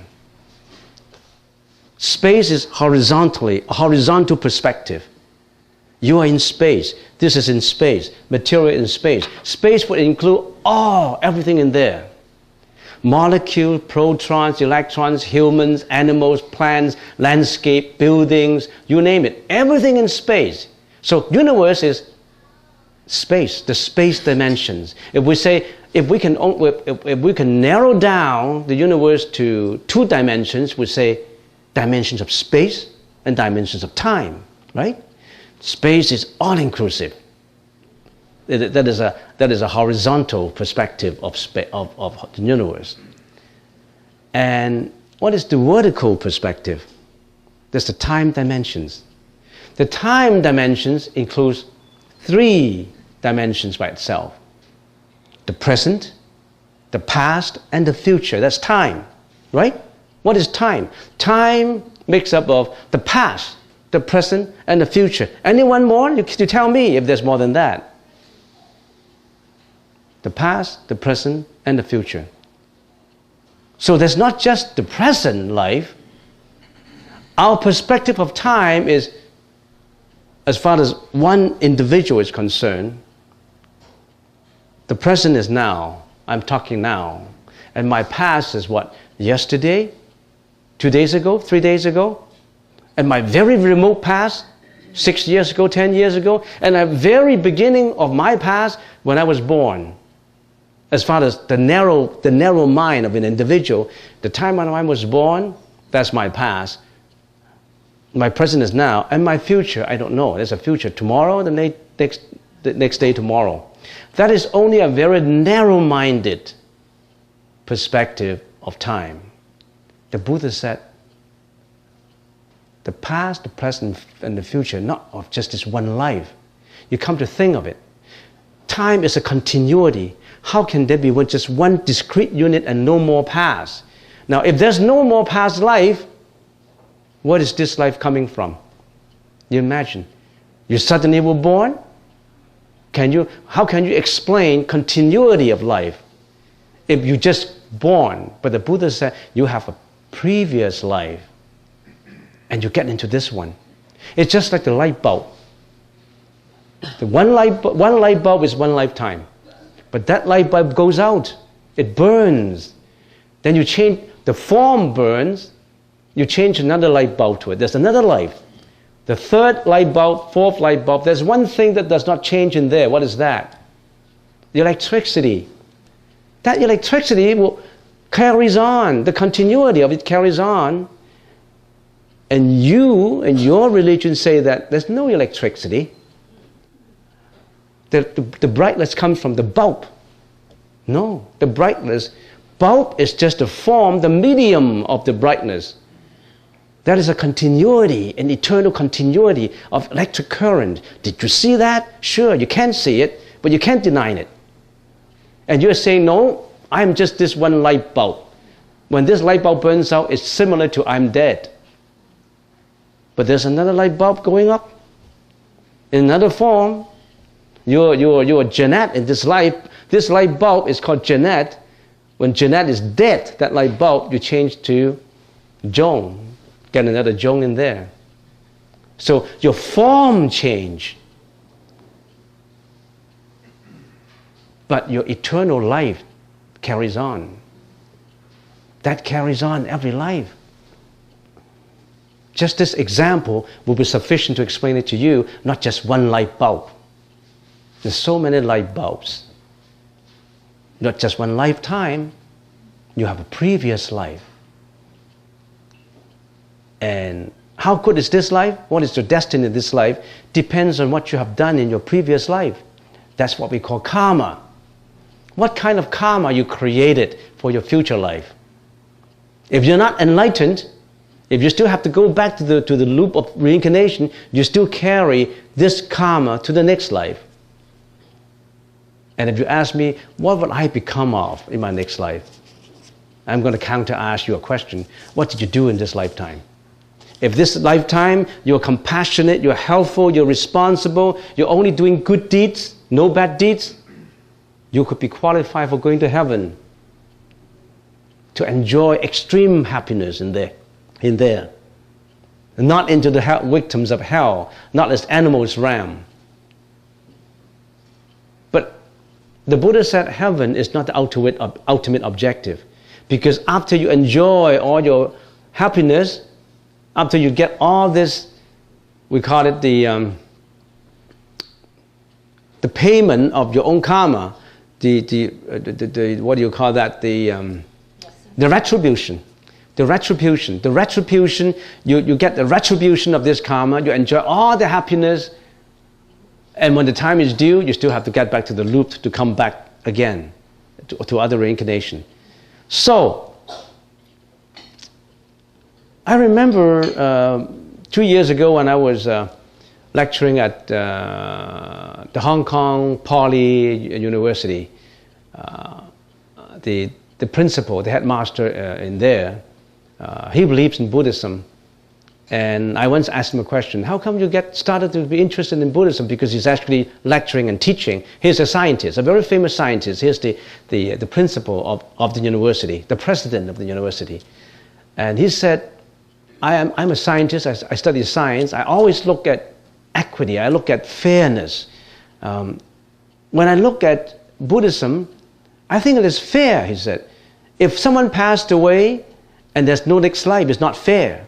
Why? Because if I did a lot of bad things in this life, I kill, I lie, I commit sexual misconduct, I don't have to be responsible for it. In my next life, I'm dead anyway. So I can be a criminal. As long as I like it, I can kill, I can do anything I want because there's no karma. There's no causality. The karma will not be carried back, will be carried to the next life. So there's no causality. There's no cause and effect. How can you deny cause and effect? If you don't believe in the continuation of life, if you only believe in one life, you are cutting off the understanding of cause and effect. Because if you did something wrong in here, in this life, you won't get the karma because you won't appear again. So that's a very dangerous concept. That's the concept of the criminals. I do what I want as long as I'm happy. I can kill, I can rape, I can do whatever I want because I only have this life. As long as it satisfies my senses, I'm okay. But things are not like that. Because if you do create any bad karma, you carry it to your next life. You suffer yourself. You're responsible for your own action. You're responsible for your behavior, for your own thought, for your speech. So this president told me that's the main reason I'm interested in Buddhism. Because it's fair. Otherwise, it's not fair. For someone who did bad things, what's going to happen to him? Nothing. And it also explains a lot of differences in destinies.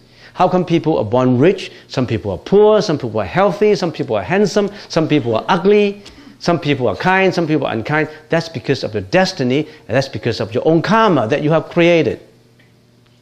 You created your own education, you created your own background, you reveal your own wisdom. And this continuity, past, present, and future, connotates one very important concept, causality. This question, I can go on. I already spent half an hour on it. No. So, is this satisfactory enough for you? If you have just one life, you cut off the current. You don't recognize the electric current. You only recognize that bulb. You only see things on its superficial meaning. You don't dig deep into it. And it's not fair. How can you explain differences in destinies? But your religion is a good religion, though. Because finally you will get to that destination. Because you like to take the longer route. You want to go by the sea. And somehow you enjoy the breeze. And you also enjoy the stormy weather, though. The waves, the ups and downs. Okay, this is a Chinese question. 请问师父，戏剧寄语是什么? The question asks is, what is the four-line stanzas as expounded in the text that we just mentioned? There's so many four-line stanzas in there. I'll tell you which ones. But the four-line stanzas is just a specific denotation of it. Any meaning in there that contains the meaning of the four-line stanzas will be sufficient. If you explain that to other people, the merits will be tremendous, will be even more, even as great as, more than the merits obtained by donating as much as the sands of the Ganges River, that much. In Buddhism, the concept of reincarnation is very important. Where does it come from? Why is it so important? How can Buddhism be so about reincarnation, be so sure about reincarnation? Now, I already have explained the first part of your question. The one I'm interested in, how can we be so sure about reincarnation? How can we be so sure about reincarnation? In other words, how can we believe in reincarnation? How do we believe it? How do we know that there was a previous life and the next life? There's so many ways. As I said, how do you believe in things? When you believe in something, there's so many ways to believe in it. And let's not talk in terms of the philosophical concept. Let's say there's so many people born with ingenuities. They're geniuses. Some 5-year-old born with playing the piano and Bach or Beethoven, at the age of 9 could compose music. He brought his genius from previous life. And some people even remember previous life experience. That happens. There's been studied for 100 years by the Western scholars, and the most significant of whom is Anderson. You search into the internet, Anderson. He conducted thousands of reincarnation cases. I think it's Anderson. You check in the internet for reincarnation, you got so much literature about proofs for reincarnation. I don't have to go through it here. The most significant of which is Anderson's. He spent 50 years in studying cases of reincarnation. He stationed in India for 20 years to study a lot of cases about reincarnation. And you can research into it. So how can you be so sure about reincarnation? Well, that's the source. There is a passage in the Sutra of the 42 sections that discusses the relative merits of giving alms to various kinds of beings.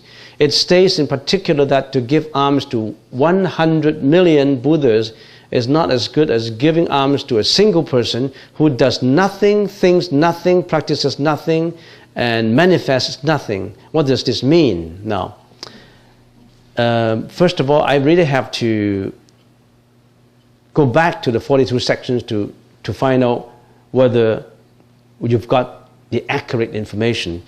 Because those who does nothing, thinks nothing, practices nothing, and manifests nothing, philosophically, clings to nothing, that means nothing is acquired, no attachment, that's Buddha.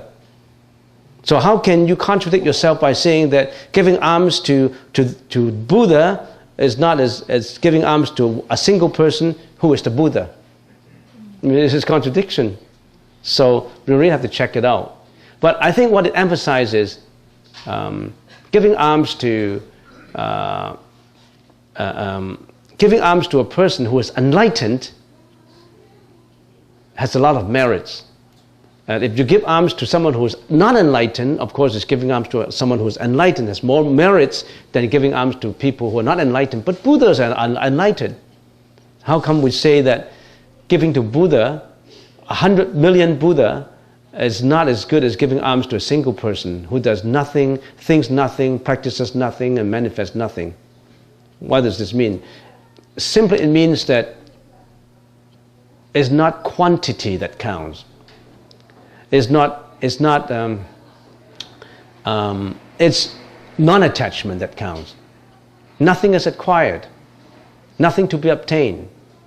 When there's nothing to be obtained, no greediness, you're approaching to purity. Okay, next, I can understand lay people reach Buddha mind, or do they have to become monk nun to stop reincarnation? Well, to stop reincarnation, it does not matter whether you're a monk or whether you are whether you are a layman or a Sangha member. As a Sangha member, I'm a monk. If I don't practice, if I don't get enlightened, if I do bad deeds, I would never get out from reincarnation. You're a layman, but you practice better than me, you'll be away from reincarnation. I would be submerging in life and death for a long time. So it does not matter whether I wear this robe that I qualify as a monk, then I will be better than you. No. It's your practice that counts. It's the practice that counts. But being in the Sangha order, the environment, the practice is much more intensive. I tend to be easier to succeed nirvana than you do. Because you're a layman, you're always with your family, you're attached to love, you're attached to wealth, food, reputation, money. You don't have time to practice. But in this environment, it's easier for us to detach. It's easier for us to build up merits. Easier than you. Because you will go home, when you go home, you watch television. When you go home, you speak over the phone for 1 or 2 hours, chit-chatting, sometimes gossiping. And you go from one temple to another. In the morning, you go to temple A, in the afternoon to temple B, in the evening, you go to temple C. You're like a rolling stone that gathers no moss. So you try out different centers, and you want to rely on God, Buddha, Bodhisattva.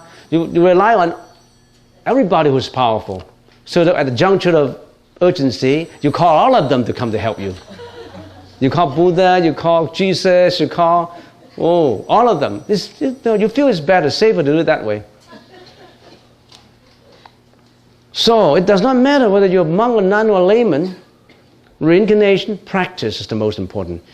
Arya Avalokiteshvara said he won't rest until everyone is saved. So really, in effect, if we get out of time, space, everyone is saved.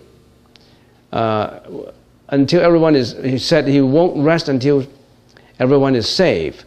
Now, those who have the seed, who have cultivated the seed of enlightenment will be saved. But those who haven't got the seed of enlightenment, we don't know when he will be saved. But if we extrapolate logically, if there's always people who, the Bodhisattva and Bodhisattvas always come for saving, finally I think people will be saved. But it takes a long time for people who don't understand, who don't have the seeds. So building a temple is to cultivate these seeds. Whenever you enter the temple, you see all this, you listen to the Dharma, you know the Buddha's teaching, then a seed is planted in you. Seed does not mean the real fruit, the seed. Seed means the energy, the memory that is implanted in your mind. The energy. Because whenever you see, everything I see, everything I touch, everything I come into contact with would be in my consciousness, in my computer. It's key in the keyboard into my memory. So building a temple or calling them to come for a vegetarian meal would have that seed of reincarnation, of enlightenment. That would, when the time comes, when fertilizers, when the sunlight comes, it would sprout. It would sprout into fruits. So everyone will be saved. For some who don't listen or who continue to commit bad karma, it takes a long time. There will be a long time of suffering for him or her. So it's better to be earlier. I understand that in Pure Land practice, one must cultivate faith, vow, and practice. How do I strengthen my faith without it being blind faith, and it's the faith that is to be developed, the faith that Amitabha Buddha exists, that this Pure Land exists, and that I can go there with vows and practicing Buddha name recitation. How do I strengthen my faith? You already said it. But if you ask this question, I don't think you have really the good faith. You're still doubt and you're still suspicious. A faith is you believe in, I'll be reborn in there, in the Pure Land. I will have faith and I continue to practice. So this question, it takes a time to answer it. You keep on the faith. It's not blind faith. If you think that believing in the Pure Land is blind faith, you didn't understand it enough. You really have to dig deeper into it. If you understand Chinese, then you come to listen to I have a lecture on Wang Sheng Lun, a lecture. I have a lecture in Chinese. I don't know who asked this, probably, I don't know, so you have to come and listen to lectures. As a monk or nun or for people who take the 5 precepts, are you allowed to take remedies with a little bit of alcohol? Yes, if it's just medicine, yes, you can do it. Because if you don't take the medicine, you're not going to heal, this body is not going to heal, you can practice. And in some situation, if you don't take medicine, you will die. And when you die, you can't even practice. So what's the point of not taking it? So you can take it, for sure, you can take it. These words are so small. Is the total number of sentient beings existing a fixed number? Well, answer that question first. Is the total in the whole universe, the total number of sentient beings, which include all microorganisms, insects, worms, and everything, all the sentient beings, is there a fixed number? Interesting question. Is there a fixed number? If I say there's no fixed number, then you say, how come there's no fixed number? If I say yes, that is 100,000 billion .21624. You're not going to prove it. Prove I'm wrong. Are you happy then? Oh yeah, the reference said, yeah, that is 1256 million .1245678910910. Oh, that's the figure. I'm satisfied as long as I'm giving a figure. What's the point of that number? That number has no point at all. I can give you a number if you really want a number. If not, if there's no number, then this must mean that consciousness is either perceptually arising or perpetually disintegrating, because all sentient beings have consciousness. Well, I don't know what logic you follow from a fixed number or not having a fixed number. What you're saying is actually you need some explanation in the middle, that if there's a fixed number, then the reincarnation, how does the reincarnation work? First of all, the number is uncountable. We don't know the number. There's so many. And we don't have just this universe. There's other universes. This is one of the millions of universes. And their sentient beings can come here, and their sentient being reincarnate here, we can reincarnate there. It's so intricate. The number, you can't identify the number. There's so many universes in this world. As I said, there's no point in giving the number. As far as the number of sentient beings reincarnated, we can't trace it because it's uncountable, immeasurable. And I have answered all those questions, and let's call an end to this session.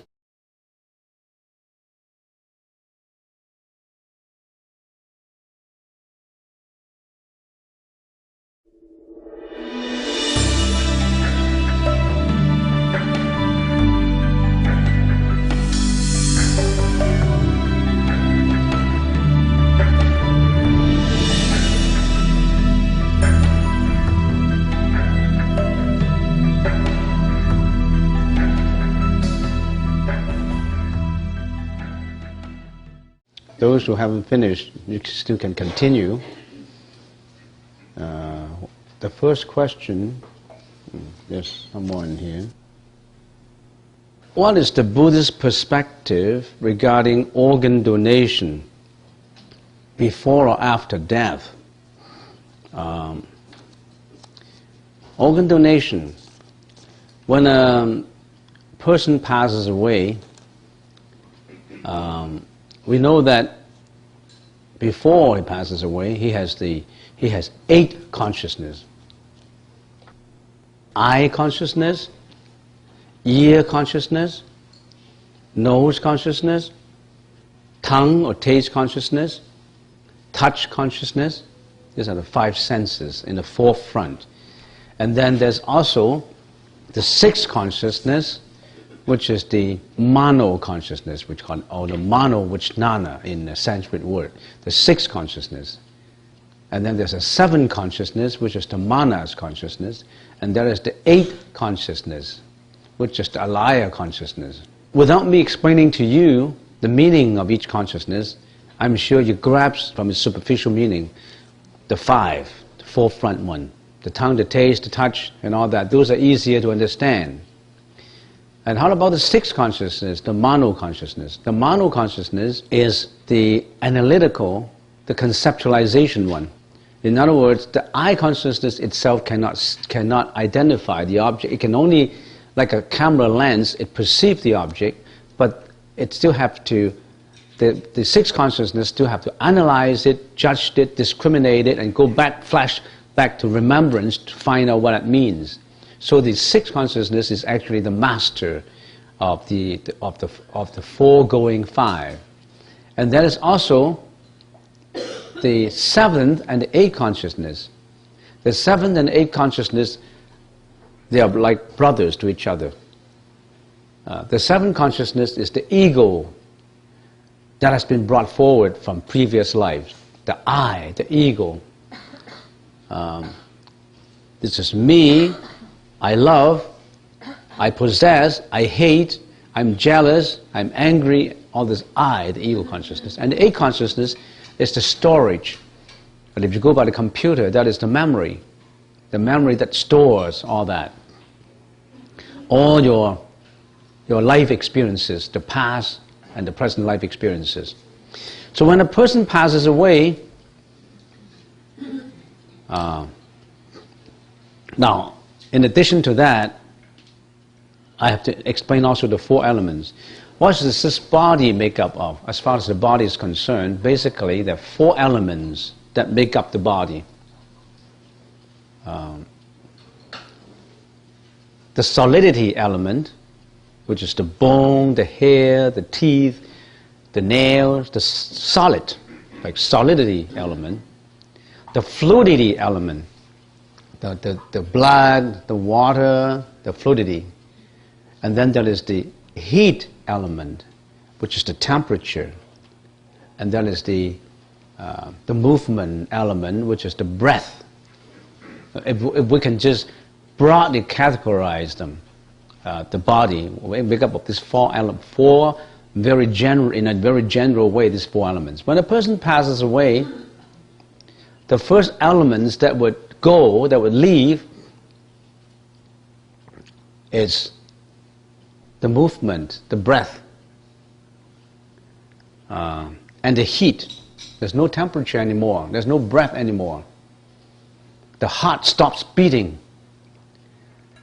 And then, as time goes on, the fluidity element would go, because when a person passes away, he got buried underground, ocean park, ocean view, and then the water would go out, and then finally the bones would disintegrate, the skeletons will be gone. So these four elements will finally disintegrate into the atmosphere. But they go in sequence though. They don't go at once. That's the physical side, the body side. But let's ask the question, how about the mental side? Are you only just a body? You got no mentality? You got the spiritual part also. And that we call the consciousness. When a person passes away, the first loss of the consciousness is in the eye consciousness. He can't see anymore. That's why the doctor would check your eyes to see your pupil. If it's open, can you see? No more sight. The eye consciousness is gone. But the ear consciousness may still be there. So in other words, family members weeping and crying, being very grief-stricken, the person who passes away could hear everything, still can hear what you're talking.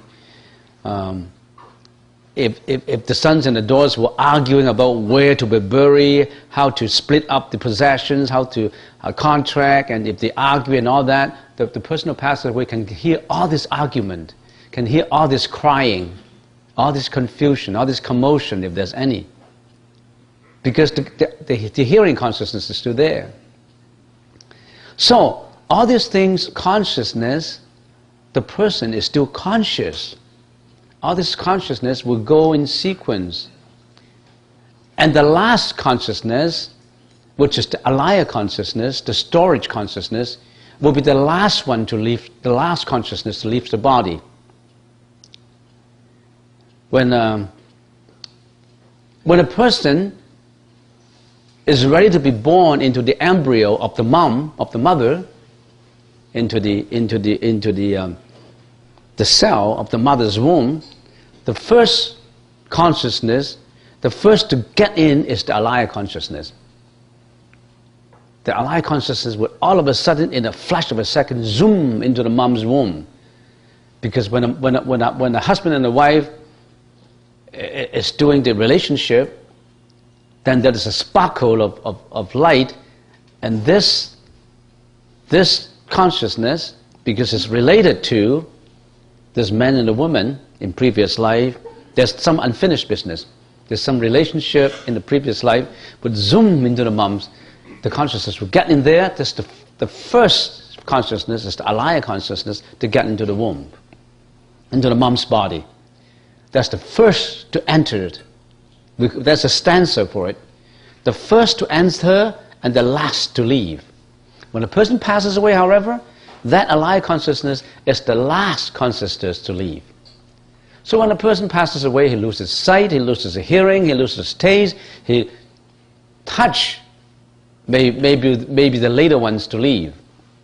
So if you donate an organ, your lung, your spleen, or your heart, or whatever it is, if the doctor has to operate on you to take it out immediately after your death, you may be able to still feel the pain. It depends on how late the doctor operates on you to get your organ out. But I've heard that if it is very late in the game, it's not going to be a good game, because the organ is useless if it's too late. It has to be taken out almost like as soon as possible, because before it gets stale, so to speak. So, thinking about that, if I'm ready to donate my organ, but mind you though, to some people, the alaya consciousness on death could almost leave immediately. For those who are philanthropists, who are always doing good deeds, when they passed away, they don't have to go through the bardo stage, and yet you have to understand what the bardo stage is. They don't have to go through the bardo stage. They would immediately reincarnate in heaven because of the good deeds that they have performed. They don't need to go through the bardo stage. In other words, at this juncture of death, boom, they're reborn in heaven, almost like immediately. The consciousness is left already, the alaya consciousness. For those who perform extremely good deeds, philanthropists, extremely compassionate person, heroes who sacrifice for their folks, you know. And also, on the other hand, for those who committed the most evil sins, killers, murderers, and all that, on death, they may not have to go through the bardo stage. Their consciousness will immediately go down to hell as victims of hell. Don't go to the bardo stage. So those are the extremes. All this others is in between. Some consciousness leave, maybe in a day, in 7 hours, in 6 hours, and some even stay for 2 days to 3 days. We don't know. So thinking about that, and you ask me, is it right to donate organ? I said yes. I said no. On the one hand, I said yes. If you're compassionate enough, if you're a bodhisattva, if you don't mind suffering the pain, my suffering of the pain is just that cut off of the organ, but I'm willing to suffer this pain for the benefit of the recipient of the organ. I'm willing to do that. It does not matter my pain. I can endure it, but I want to save. That's the last thing I can do for humanity. I want to be a bodhisattva. Go ahead and donate your organ. On the other hand, if you say, no, I don't like the pain. I don't know if I can stand it. And if I'm painful, I may be angry, and I've been so painful that some hatred in me may arise, some anger in me may arise, and because of my anger, because of my hatred, I may reincarnate into the bad realms. So I don't want to. Fine with you. So if you want to ask me, I said yes. I said no. You make the decision.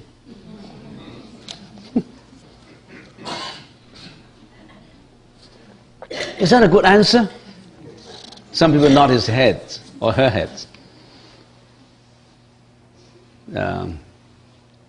Okay. Saves me into getting into trouble. Yes. Yeah? I just read a quite funny story about a husband and wife. Yeah? She needed a kidney, and husband gave her a kidney. Yeah. But then they got divorced. And he went to the court and asked for the kidney back. And then the husband said, give me back my kidney. That's true story. Yeah. And then the wife said, yes, I'll give it back to you when I'm dead. I don't need it. And then the lawyer said, after death, I don't know if there's a legal contract that binds a person after death. That belongs to the religious community. So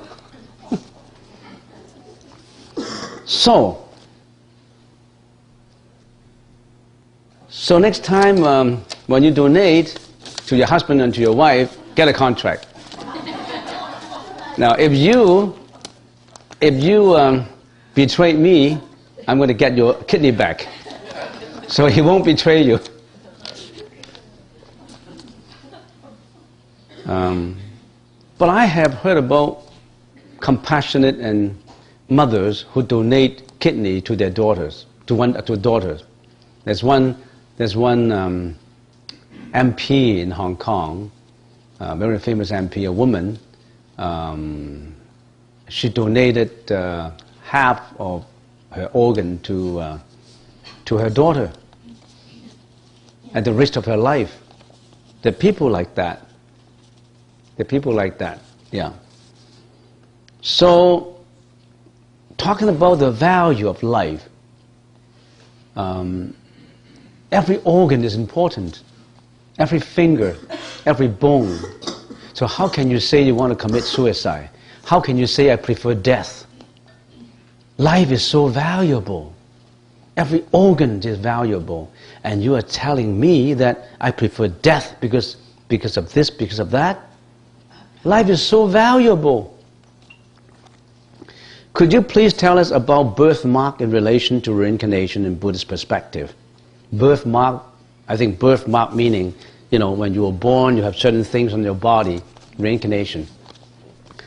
I read and I've heard many stories about birthmarks. Story about, here was a man, before he died, he said, I'll be reborn in so-and-so's family, to be his son. You go and meet me, and I have a mark in here in my buttock. I have something in there, and then the son, you know, after a few months went to visit the family, and really he saw a baby born with the birthmark in there. So that shows reincarnation. There's a lot of examples showing relationship between birthmark and reincarnation. But how does it help you to understand? You mean you want to have faith in believing in reincarnation, so you want to tie birthmark to reincarnation? If you can tie that, you believe in it? There's so many examples and cases about birthmarks, about people who die and reborn and they know they have a birthmark.